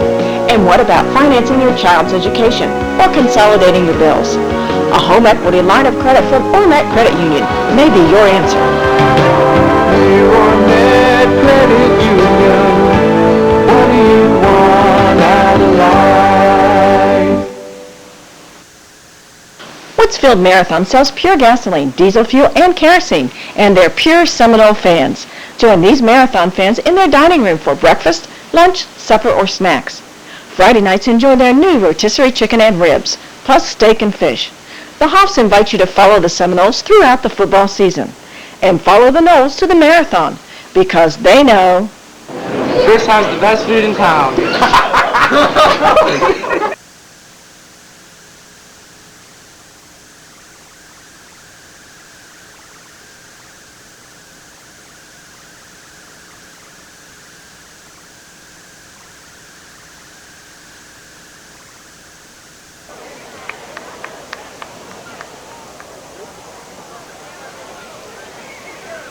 Back for the third quarter, 33-0 Monroe Central. And at halftime, Emily Rothenbuehler, Monroe Central's homecoming queen for 2002. And on Thursday night at the bonfire, Leather Gainey was crowned the homecoming king for 2002. And congratulations to both of those. All Seminoles first half, 33-0. And we're just talking here before the start of the third quarter. You know, we look for the first offense to probably get a couple of series here in period number 3. And then to see some second line people, you know, again, some juniors and seniors that don't get a lot of action with the first group to maybe be in a little bit soon. We see Coach Shoemaker lining up some JV kids down there, so we may see quite a bit of some younger kids. Jor's kickoff taken by Leisure down about the 10-yard line. He'll be across the 25. Near the 27. Curtis Merrick on the play. Caldwell will have their first possession of the third quarter.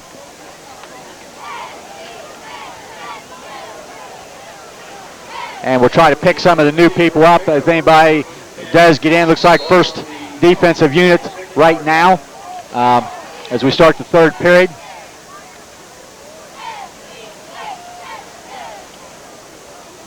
Clark is the quarterback for Caldwell. He will hand the ball off. Archer across the 30. Stevens, pickup of about 5 yards. Some people still watching the game, Jeff, might not understand why Caldwell's running the ball down 33-0. Well, if you pass the ball every down, then the defense just starts teeing off on your quarterback. So, you know, I'm not saying Caldwell's given up. They are in a huge hole, but, you know, they'll just come back to their basic offensive scheme and just see if they can just get something going one play at a time. They'll try to go in a short out. Looks like Butler is the intended receiver. The head coach of Caldwell is Josh Perkins. He's in his second year. Assistant coaches Brandon Kroc, Rome Lori, David Polton, Jim Thompson, and Dustin Robinson. Yeah, I seen him earlier, Jeff, and you always wonder what an ex-Woodsfield Monroe Central alumnus, you wonder how he coaches when he leaves Woodsfield, and you wonder if he tells any of our little secrets, or especially, you know, when you're head-to-head. Sometimes I think, you know, you got the inside scoop on how to scout us, pick up things a little quicker and somebody's not familiar with the program. But still comes down to the young men on the field having to do the job. That's exactly right. It's 11 on 11, and you don't know where they're going. You might be able to pick up a tendency here or there, but, you know, still you have to take care of your gap, and if you can't take care of your gap because the other man on the other side of the ball is just tougher, and then, you know, that's what football's all about. Ball at the 35-yard line, fourth down. Caldwell, Jason Shaw to punt. Line drive kick. Ishii will take it at the 30. Up the middle. And Leisure, the first tackler. Josh Ishii gets about 12 yards on the return to the 42-yard line. And that will be where Caldwell, with defense on the field now for the first time. Monroe Central starting at their own 42. And I think 2 possessions on the first half. The Monroe Central did not score. They had a fumble on one series and maybe 2 punts, so they may have 3 possessions that they didn't score on, but a lot of offense for the Seminoles in that first half, especially Gabe Gordon. Yeah, it's the first team offense out there now. We'll see how long Coach Sarcosta goes with them, as Caldwell's still got their first team defense in. Sure, they get a little work here early in the third quarter.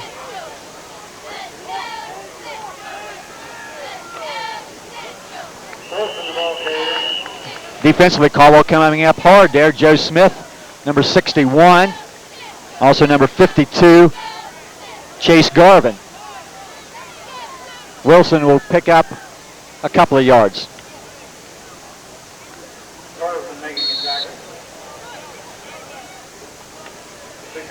But I think, you can look for this first group to probably play a couple of series at least. But, probably fairly conservative, and very few passes will be attempted. Wilson, a huge hole. Schauber, and it's going to be a flag. This one's going to come back. What they got there, Jeff, is Schauber hit the man below the waist. And once you leave that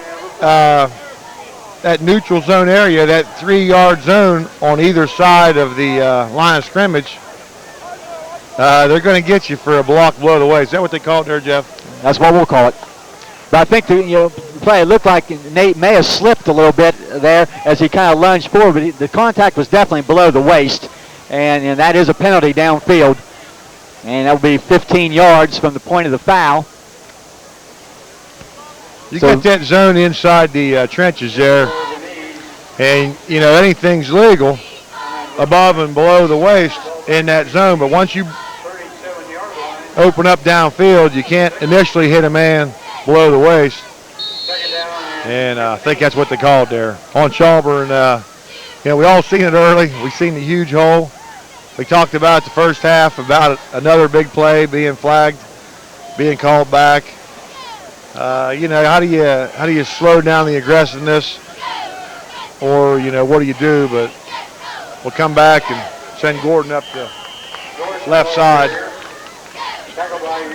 That was about a 55-yard run for Wilson that is called back. And we saw Josh Ishii take an interception to the end zone that was called back.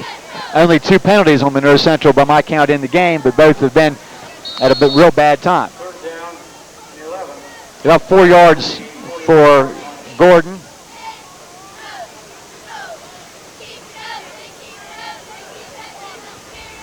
Third down and 11.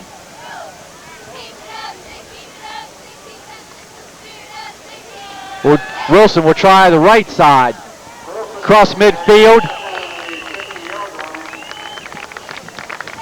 He'll get about 9 yards, but it will be short of the first down.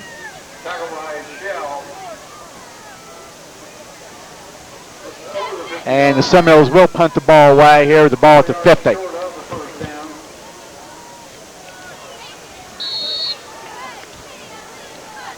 Michael Joris will once again be the punter. Excuse me there, Jeff. Another situation where, fans might be sitting back saying, yeah, 4th and 1, we can get that. We're dominating the line of scrimmage, but Coach showing how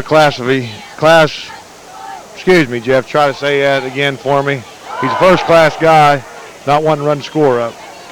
Fumble by Lazier. He'll pick it up and then run right into John Michael Spielman.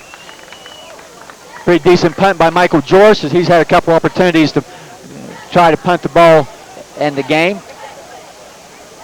Lazier, the ball carrier for Caldwell, gets out to about the 14 or 15-yard line. 8:02 and what we hope will be a very quick-moving second half.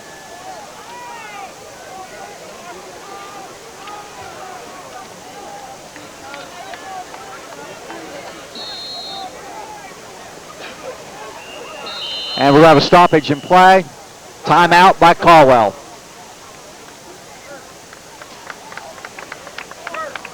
Caldwell with only 10 men on the field.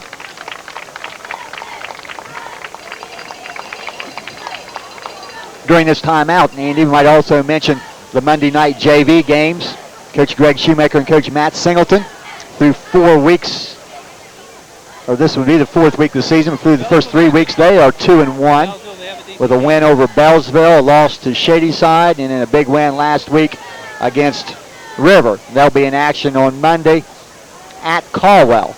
And normally that the Monday after the varsity action on Friday night, you play at the opposite place. So a week from Monday, Fort Fry would make the trip here to Monroe Memorial Park for a JV game, and those usually start somewhere in the neighborhood of 5:30. So if you have a chance, come on out. I know a couple of weeks ago when on Labor Day, the young Seminoles played Shadyside in the morning, and quite a nice turnout here for that Monday morning game. But normally a 5:30 start. Yeah, I was able to officiate the first reserve game against Bellsville, and I stood right in there with the linebackers, and there's a lot of good hard hitting going on in these reserve games. So come out and support the younger boys. Clark going out for Shaw. Nice grab. Now the ball's loose, and they say incomplete.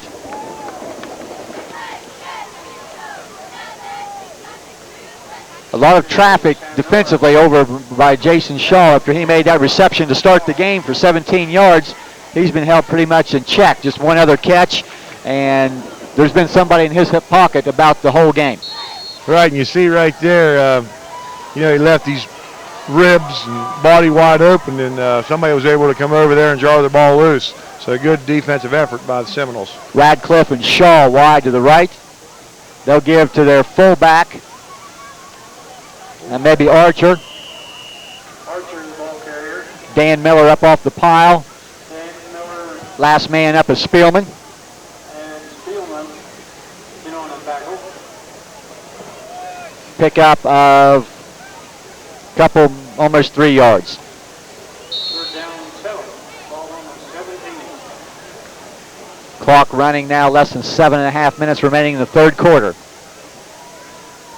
Might also mention that on Saturday afternoon, the Seminole team of 46 players, 2 managers, and some coaches will be traveling to Ohio State to watch the Ohio State and Washington State play. So if you tune in the Buckeyes later this afternoon, you might look for the Seminoles.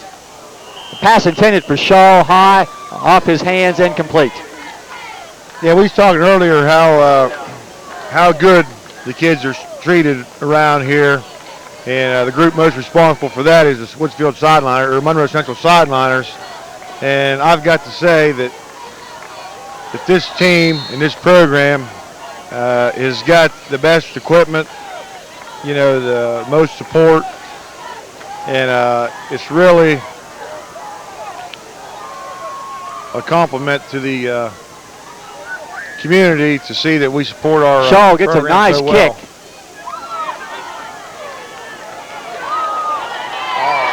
Ishii down the sideline. Forced out of bounds by Shaw about the 10-yard line. About 50 yards by Josh Ishii.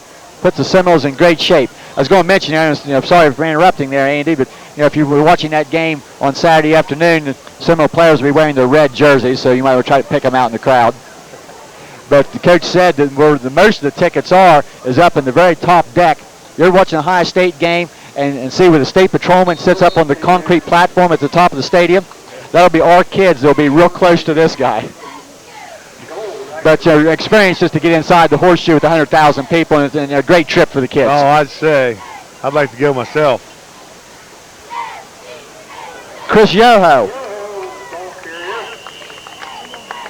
Here's Coach once again giving a senior who does not give very many carries the opportunity to carry the ball. I believe that may be Chris's first carry of the game, and he's going to get about 5 yards down to the 5-yard line. Chris is a good athlete. Most of the time, he's the wing back, and he'll make that key block to Spring Wilson on our quick tosses. Sometimes you don't hear his name a lot, but he's a very valuable player, offensively and defensively.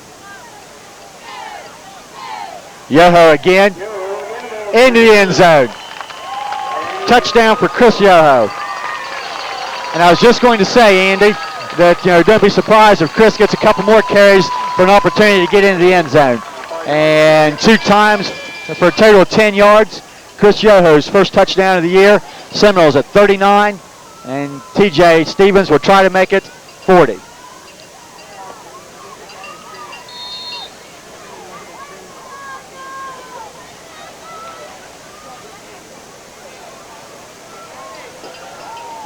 Tyler Shoemaker, the snapper. Holder Adam Conrad.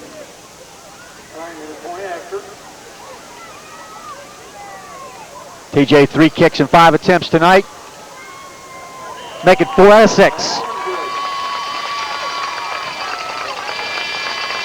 So, with 6 minutes and 13 seconds remaining in the third period, Monroe Central extends their lead to 40-0. All set up by a great punt return by Josh Ishii. Special teams. Yeah, once again, big wall set up to Ishii's right, and you can see it from up here, Jeff. Caldwell doesn't seem to be covering the punt any better from the first quarter till the third quarter here, as they don't stay in their lanes, and there's nobody outside, and then we're able to seal that off with the wall. And Ishii, big return on the play, and almost in for the score, but was tackled by the last man, and then Yoho able to finish off the drive with his first touchdown of the year. Well, their punter's done a nice job of kicking the ball, but maybe he's out kicking his coverage. But as you said, Monroe Central's done a nice job of punt returning both Aaron Brown and Josh Ishii tonight. Looking down the sidelines, I see Mr. Eddy, who we said was on assignment, and that assignment is now some footage for the Seminoles. Right here in Caldwell, back deep for the Redskins.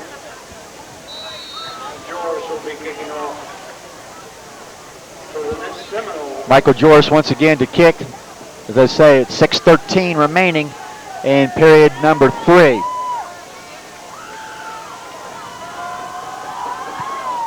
Very high kick, deep, about the 2-yard line. Leisure.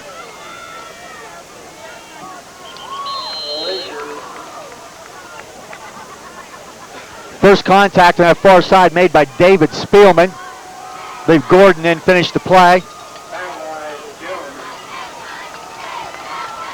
Ball will be put at the 19-yard line. But once again, that kickoff going to the 2-yard line, but very high, giving the quickness of the coverage team a chance to get down there. And the coverage through 4 games has been outstanding. Oh, yeah, the goal always is to get the opponent tackled inside the 20-yard line. They used to give out a star or a spear or a tomahawk if you was able to get down on special teams and tackle a man inside the 20. And I believe maybe Spielman will get one for that because he was awful close to being inside the 20-yard line. Special teams, the coordinator of the special teams and calling the signals there, Coach Greg Shoemaker.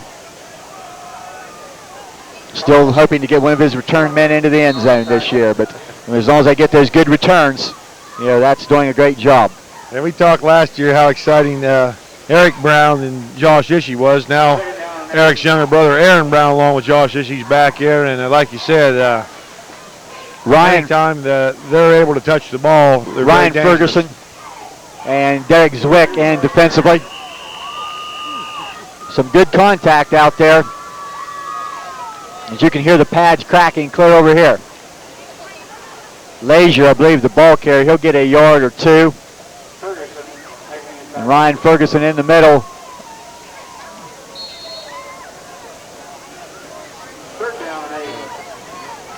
Curtis Merrick also in. Eddie McConnell, number 58, a freshman at middle guard. Some players have earned some playing time by good play in JV games and good play at practice. Sweep. Ferguson cuts down the angle, and along with Merrick, makes the tackle for little or no gain.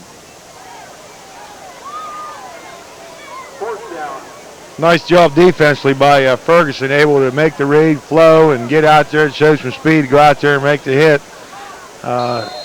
Fergie's a hitter. He's very capable. He's going to be a big-time hitter. He'll be able to fill in next year as we got Chris Yoho and John Newhart deep.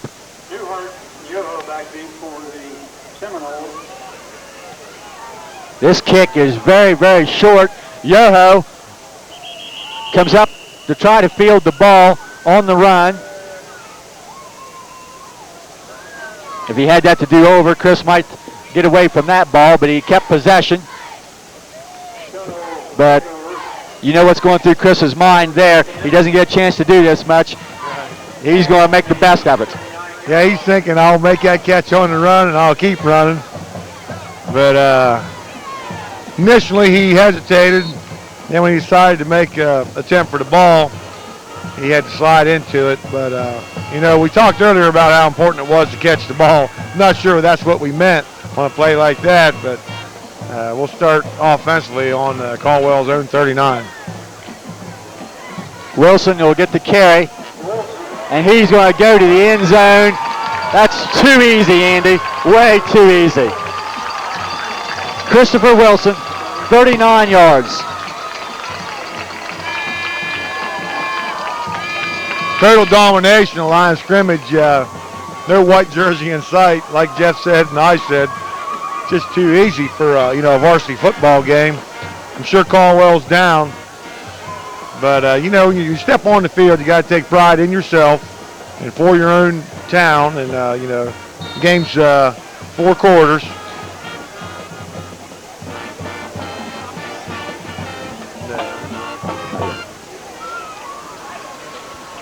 Curtis Merrick was in on that offensive left side for that possession. Conrad does a good job getting down a low kick. Line drive through by T.J. Stevens. Stevens with his 5th extra point of the night. 3 minutes, 47 seconds left in the 3rd quarter. Monroe Central 47, Caldwell nothing. Just yardage-wise, if we're getting there, I have Wilson with 10 carries at 142 yards. Gordon with 8 carries for 111. So that's 250 yards by your starting backfield. Yeah, I'm sure that's what Coach Acosta wanted to do. He knew the Caldwell opponent was coming in 0-3, and you know, he wanted to get some things going on the ground. You know, last week didn't get too much going on the ground. I'm not sure what the final stats were on the ground, but you know, against a good River defense, we never seemed to get on track last week. And give credit to River, but like you said, we got on track tonight. We noticed that Coach Matt Singleton has moved down from his spot with Coach Briggs in the press box on the field to take over the defensive group of the second unit as the JVs get prepared to go in. Coach Acosta saying something to him there, and I think what you'll see as not a full second unit on the field until they're sure Caldwell replaces some of their first string people. And then I think at that point, Coach Greg Shoemaker and Coach Matt Singleton will go ahead and take over and let those guys call the plays, because they're the ones that do handle the reserve squad on Monday nights. Exactly. They're with those young men on Monday nights, and through 3 games, they have a pretty good idea of who has done a good job. And you'll see them try to get a lot of offensive carries to a lot of different people.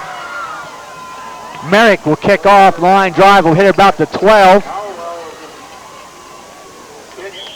Return man up the middle. He runs into a lot of black shirts. Merrick kicks it and runs down and makes the play. Justin Copley, number 42, also in that neighborhood. A lot of people that don't get their names called too often on Friday night. And it's a great feeling when you're leading 47-0 as opposed to if you're on the short end. Now we can see here how Coach Acosta stayed with that, mixing in some young with some of the starters. As you see once again, McConnell 58, Jones 66, Zwick 22, Ferguson 25, Merrick 76. Also Sean Joris, number 20. Demmerling, number 70. So a lot of new people. I guess the only starter left out there is Ishii. Now that I look out there. Shaw, Derek Zwick defending.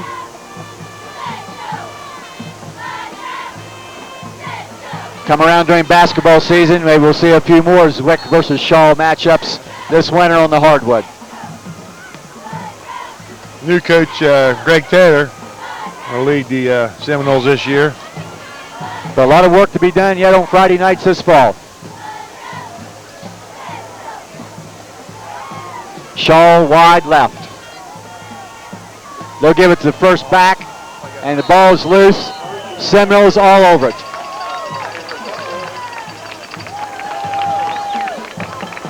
It looks like Curtis Merrick.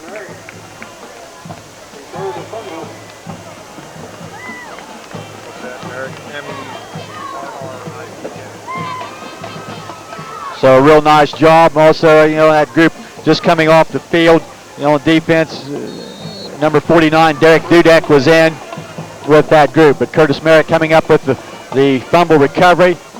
And full JV group now, once again. And movement as a shift. And Caldwell still mostly first defensive people in there.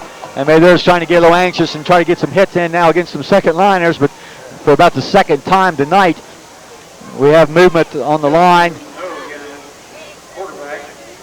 Justin Hogan there at quarterback, and all he did was just kind of reset himself at the quarterback position, and they will call a legal procedure against Hoagie there. But, that's just something that I'm not sure if it's the right call or not, but it doesn't matter. We'll start first and 15. Ball at the 28-yard line. Newhart is the wing back to the right. Copley and Habig in the backfield. Hogue will hand to Habig. He tries to bounce the outside. Short gain by Stephen Habig. Maybe a yard. So we talk about Coach Greg Shoemaker calling the plays. I'm not sure if he sent them in or Coach Acosta. Yeah, I believe Coach Acosta sent the plays in. With the rotating quarterback system. Right. But, even you like to see these young guys, maybe even throw the ball a time or two, but I don't think that's going to happen, even though they're younger. But you're going to see a basic double tight, full house backfield, maybe a little motion, and we're going to run the ball. They'll give it to Newhart on a toss to the left, the short side. He'll run into Shaw and a couple others there. He may actually lose a couple of yards.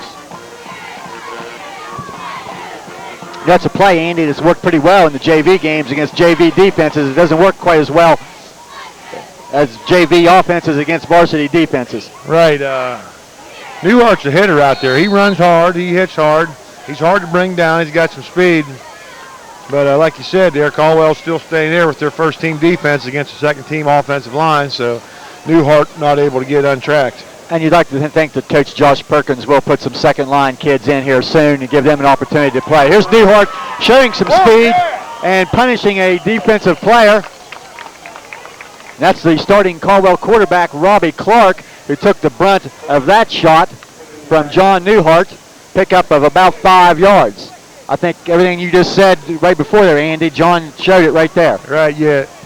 You hate to say you like that, but whenever Caldwell stays with their first teamers, and we're going with our reserves, you gotta like the physical hit that Newhart put on the Clark there. A pass play coming, Andy. Derek Zwick wide left.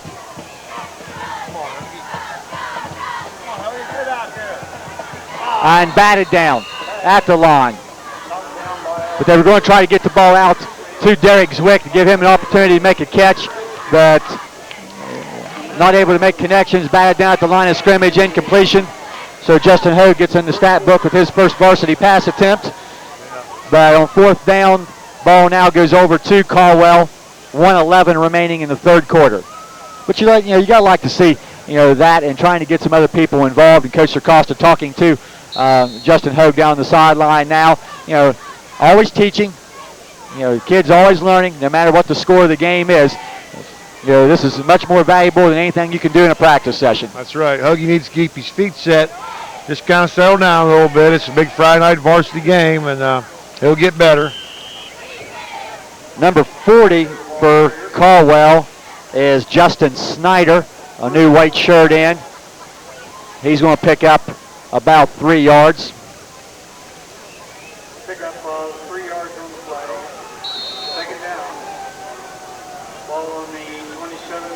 But again, quite a few people in. Now, about the only starters we see are Spielman, Sam Miller, and Ishii. Clark wants to throw. Getting pressure from Demmerling, gets outside. Now he wants to run. Pulled down from behind by Spielman. Spielman, excellent hustle on that play. He come clear over from the right side, hustled all the way across field, and showed a little bit of that defensive speed we talked about earlier. That would be at least the third sack we have had tonight defensively. That's going to take us to the end of third period of play. Monroe Central 47, Caldwell nothing. We'll be right back with period number 4. Dr. Jeffrey Snyder continues to meet your medical needs by offering full lab services and ultrasound, so you no longer have to travel 50 miles for these services. His office is also the only practice in Monroe County to offer Saturday hours till noon, plus extended evening hours Monday, Tuesday, and Wednesday till 6:30. Dr. Snyder, Seidler, and nurse practitioner Carol Shoemaker are still accepting new patients. Appointments are encouraged, but walk-ins are welcome at Dr. Snyder's office.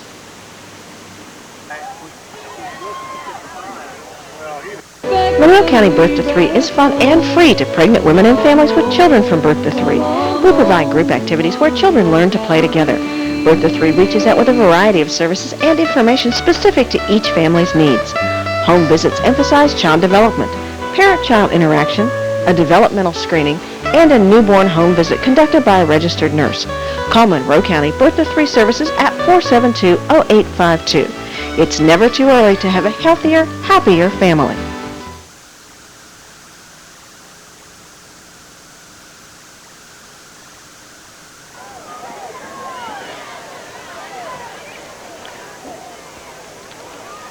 Fourth quarter underway.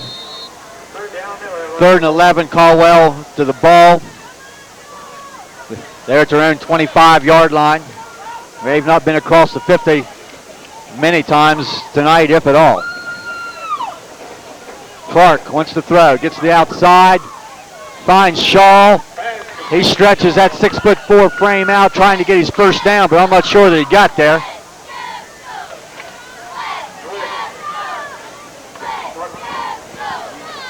That may have been Sean Joris on the tackle. Looks like about a 9-yard pickup. Our defensive end lost a little bit of contain out there, Jeff, and Clark was able to roll and pick up some positive yardage, but defensive end has to stay outside, work from the outside in, and try to keep that contained. With 47-0, Caldwell was going to try to keep the ball a little bit. They'll run Clark on a sneak.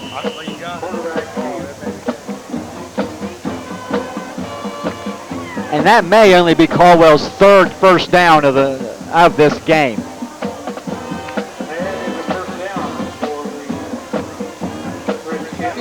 But once again, Seminole defense has done just an outstanding job. And that includes a lot of young kids who's been on the field quite a bit here in the second half. We see Chris Jeffers now going in the game, replacing Sam Miller, as the Seminoles continue to get some younger kids in the game. And Coach Acosta talking with Sam as he comes out. There's number 40, Snyder. And Jeffers gets, or no, that's number 62. And that's John Rick. 5-yard pickup.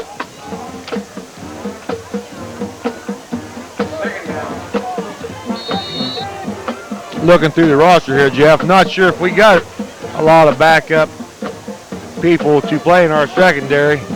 Probably why Yoho and Ishii still in there. Yeah, other than Yoho and Ishii.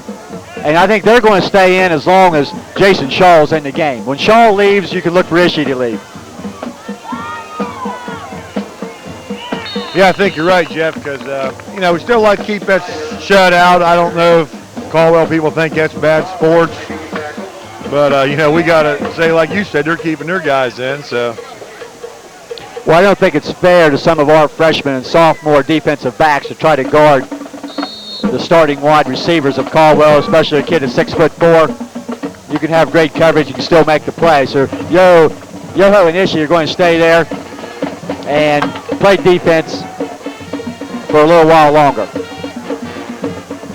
Yoho right up at the line on Shaw. They'll go in the short one. That is dropped. Michael Bettinger, the intended receiver. Ball hit him in the hands, bounces out. Now on 4th and about 4.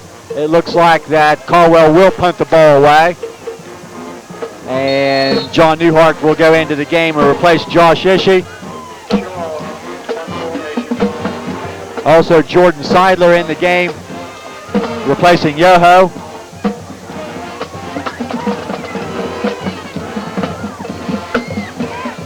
Shaw gets away, an end over end tight punt. It's going to hit. Joris will now let it go. He was thinking about it, but he decided no. And he'll let the ball roll.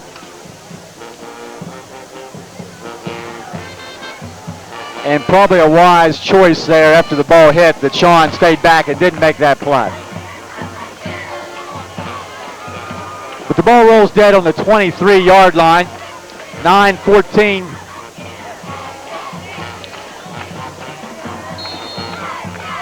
And we still, it appears that Caldwell has several starters in defensively. Monroe Central starters have played very little here in the second half. Here's John Newhart, breaks into the open. Here's that speed, across the 50. John Newhart is going to go all the way. 77 yards, John Newhart.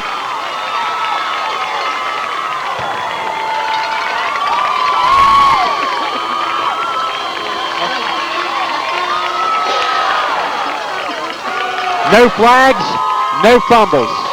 John Newhart goes 70. Well, I'm calling it 77. Chuck, what do you got? 77.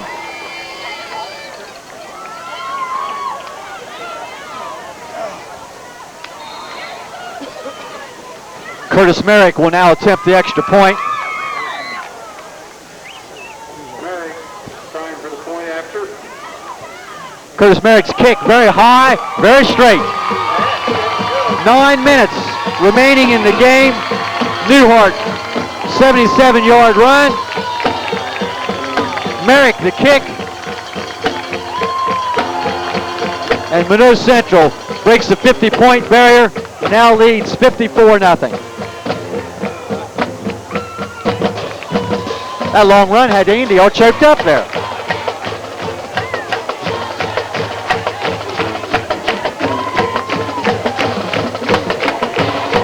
Let's say something else out there. I don't know if you could hear Chuck in the background there, but that was second team, a JV offense against many first team Caldwell defensive players. There was a huge hole there by the left side of that line, and John Newhart did the rest. He got out about the 50-yard line, and there wasn't a chance of anybody to catch him. But, and that makes the whole second unit, JV kids, feel just outstanding. They're there. Not only did they get a lot of snaps in on Friday night, they got on the board, and they got on the board against the other team's varsity players. And you can see out there the first team offense is all fired up for the younger guys. Really give them a lot of support and a lot of high fives going on in the field down there. And it's good to see the older guys up on the sideline watching the younger guys. Merrick's kick taking about the 14-yard line.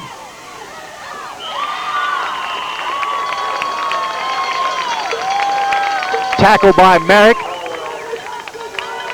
The return man was Zeb Hallowell. David Spielman also there. And again, some changing of the defensive players here. We're going to see Stephen Habig at a defensive tackle. Jared Ward at a defensive end. The first thing somebody needs to do is count, make sure that there's 11 out there. And one thing the JV group has been able to do this year with about 27 to 30 kids dressed up for JV games is to almost play platoon football. Some kids play offense, some play defense.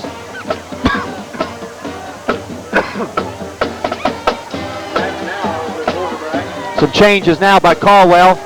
Now is their quarterback. He throws it across the middle, incomplete.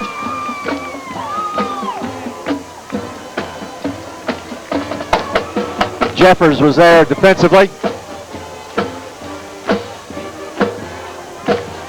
Matt Now, the Caldwell quarterback, just a freshman, so they've made changes at almost every position now in the field for this last 9 minutes of the game. And these will be some of the young men that you'll see in action Monday night down at Caldwell at 5:30.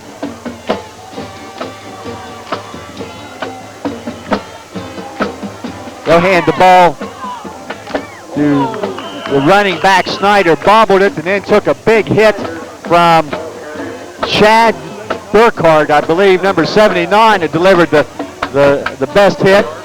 Big Chad Burkhardt in there with the big stick. Good to see Big Chad in there.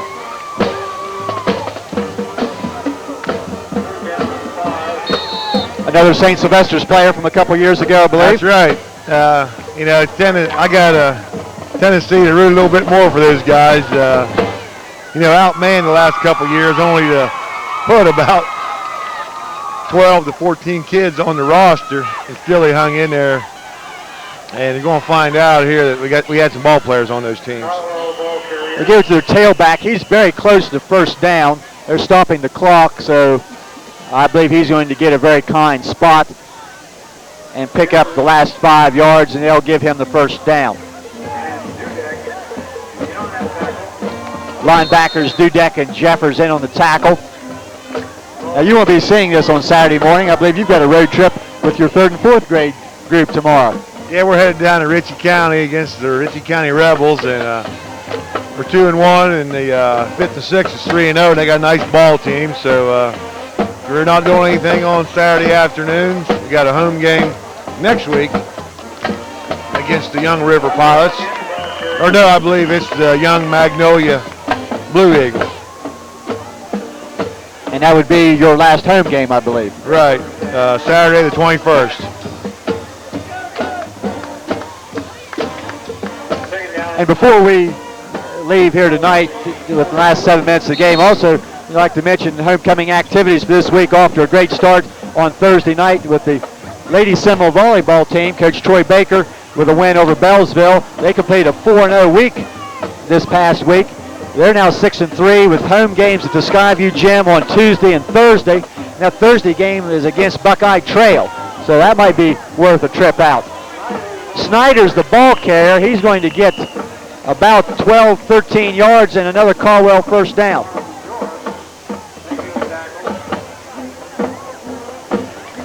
So the younger kids for Caldwell into the game and doing a nice job.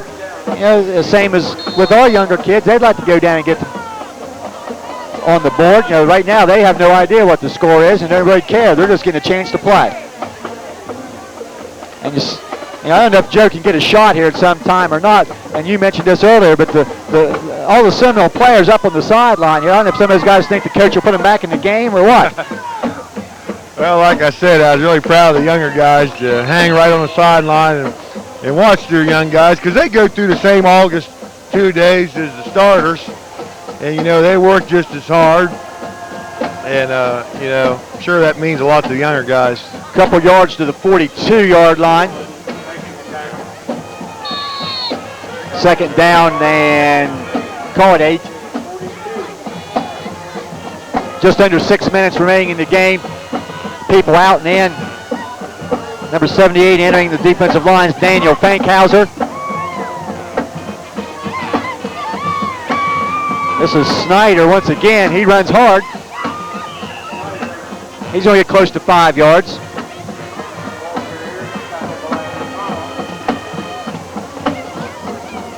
Eddie McConnell among the tacklers. There's any names out there, Andy, we haven't called much tonight?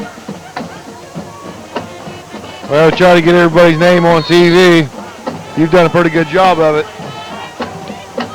We've had some kids offensively and defensively. I think everybody's been on the field for a few snaps. Give it to the tailback. Number 12, Hallowell. He may have another Caldwell first down. There's a new name there, Jason Dick on the tackle. as we said earlier, some of these kids are now in defensively, I think, play quite a bit of offense in the JV games, now getting a chance to play on the defensive side of the ball also. So, it's good to see all these young men getting a chance to play. And it's a different feel being out under the lights on Friday night than it is in the sunshine of a late Monday afternoon.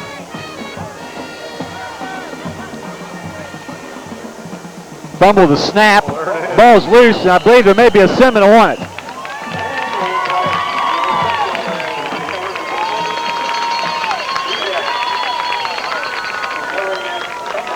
I believe Derek Dudek, number 49, made the play.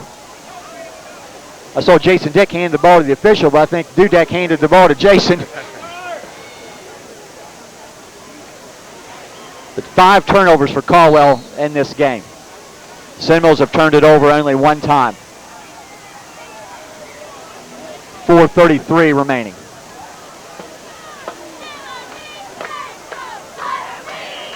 And a Caldwell player into the neutral zone, something we've seen quite a bit of in this game.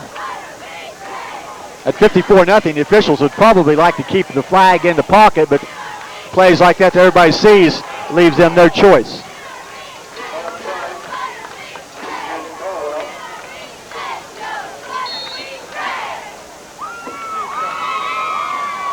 The left side of the Monroe Central offensive line right now is Travis Williams and Trevor Hendershot. And I'm not sure if they were the people that were there that opened the big hole in the last possession or not.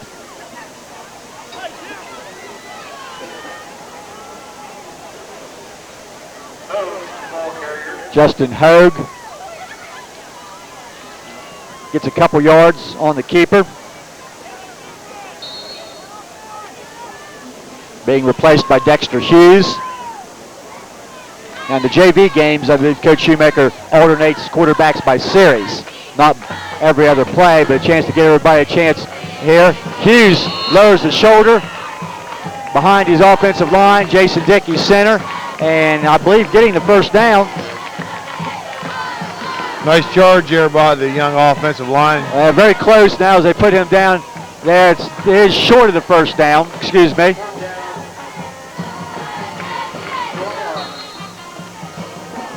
Couple of yards by each player on the sneak.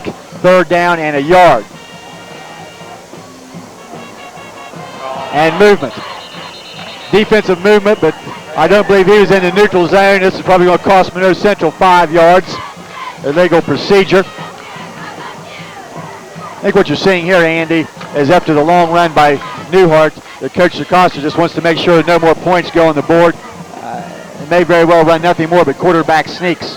Yeah, it's not very fun out there as the offensive player to be restricted to do just that, but I think you're right, Jeff. You stay in the 50s, you say, yeah, that's a pretty dominating performance, but if you get in the 60s or any higher, then it seems like you're running the score up. So. I know the movement by the Caldwell defensive player must have taken him into the neutral zone because the 5 yards encroachment penalty against Caldwell will give Monroe Central another first down. And we'll get a handoff to Seidler.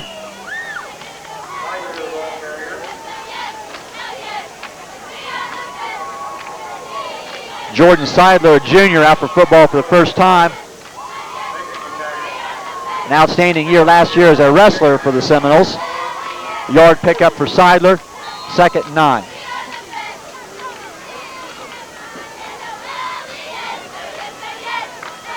.240 remaining on a running clock.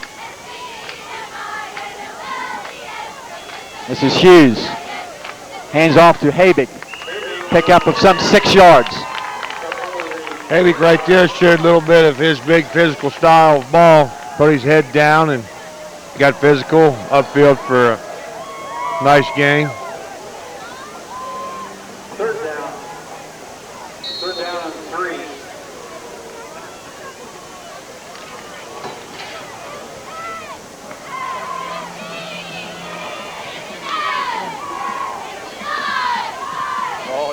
There's movement in the neutral zone, and there's more movement. And we have I think we high over there and pretty aggressive on the play. Good kid. Did the other coach that was with you teach that? No, that'd be Lance. He doesn't know, excuse me. He doesn't know anything about defense. And the last play of the game will be a pickup of about 3 yards. And this ball game is over. And after the first series of the game, Monroe Central completely dominated all aspects of this game on their way to a 54-0 victory. You see the Seminoles out toward the middle of the field now and shaking hands. And you hope for good things from is Caldwell. At this point last year, Caldwell was 0-4, and then they were able to run off 3 straight wins and then pick up a 4th win in a row via a forfeit. So hopefully they can do the same coming up and pick us up a few wins. First computer ratings will be out Tuesday or Wednesday of the upcoming week. If there had been ratings this week, Seminoles would have been number 1, Barnesville number 2. If Barnesville was a winner on Friday night, I'm sure beating Buckeye Trail will jump them over us, but look for the Seminoles to probably be in that number 2, 3, 4 range after the first week of ratings. But it doesn't matter where you are after week 4, it's where you are after week 10. And we'd hope the Seminoles can be in the top 4 at that time. That's going to do it for tonight. You know, for Chuck Roberts, who helped with some stats and some numbers here, Andy Shoemaker, Joe Eddy, Dale Eddy, this is Jeff Stevens. Hope to see you next week as the Seminoles travel to Fort Fry. And if you can't make it, you know, tune us in on WBNV 93.5. And be sure to tune in next Saturday morning at 11 o'clock for all your Seminole action. Final score, once again, a homecoming victory. Seminoles 54, Caldwell Redskins nothing. Good night, everyone. For your convenience and peace of mind, AmeriDrive by Stark offers teen driver education in 7 locations, including Woodsfield. 3 weeks of classroom study is held on Monday, Tuesday, and Thursday evenings. State licensed and certified by the Ohio Department of Public Safety, AmeriDrive has been teaching teens and adults to drive for 20 years. 8 hours of one-on-one behind-the-wheel instruction is scheduled at your convenience. Call AmeriDrive by Stark at 1-800-YOU-DRIVE-2.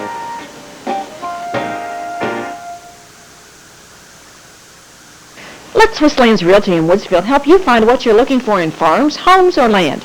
Call Kathy or Sam to see this ranch house on a beautiful 2-acre lot near Louisville. If building a home is in your future, ask about their many land-only properties. Just south of Woodsfield, see this 2-story home featuring new siding, windows, and roof. This 28-acre property also has a pond and 2 outbuildings. Click on www.swisslands.com for more listings. If you're buying or selling, call 472-0614. I'm not buying till I checked on Ford. What's the deal with Doan Ford? Due to the huge response, Doan Ford Lincoln Mercury is extending its 41st anniversary sale. Doan needs to move its 2002s to make room for 2003s arriving daily. 0% financing for 60 months on most new models. The Doan Ford Lincoln Mercury anniversary sale all month long. Exit 208 off I-70, Morristown, Ohio. I'm not buying till I checked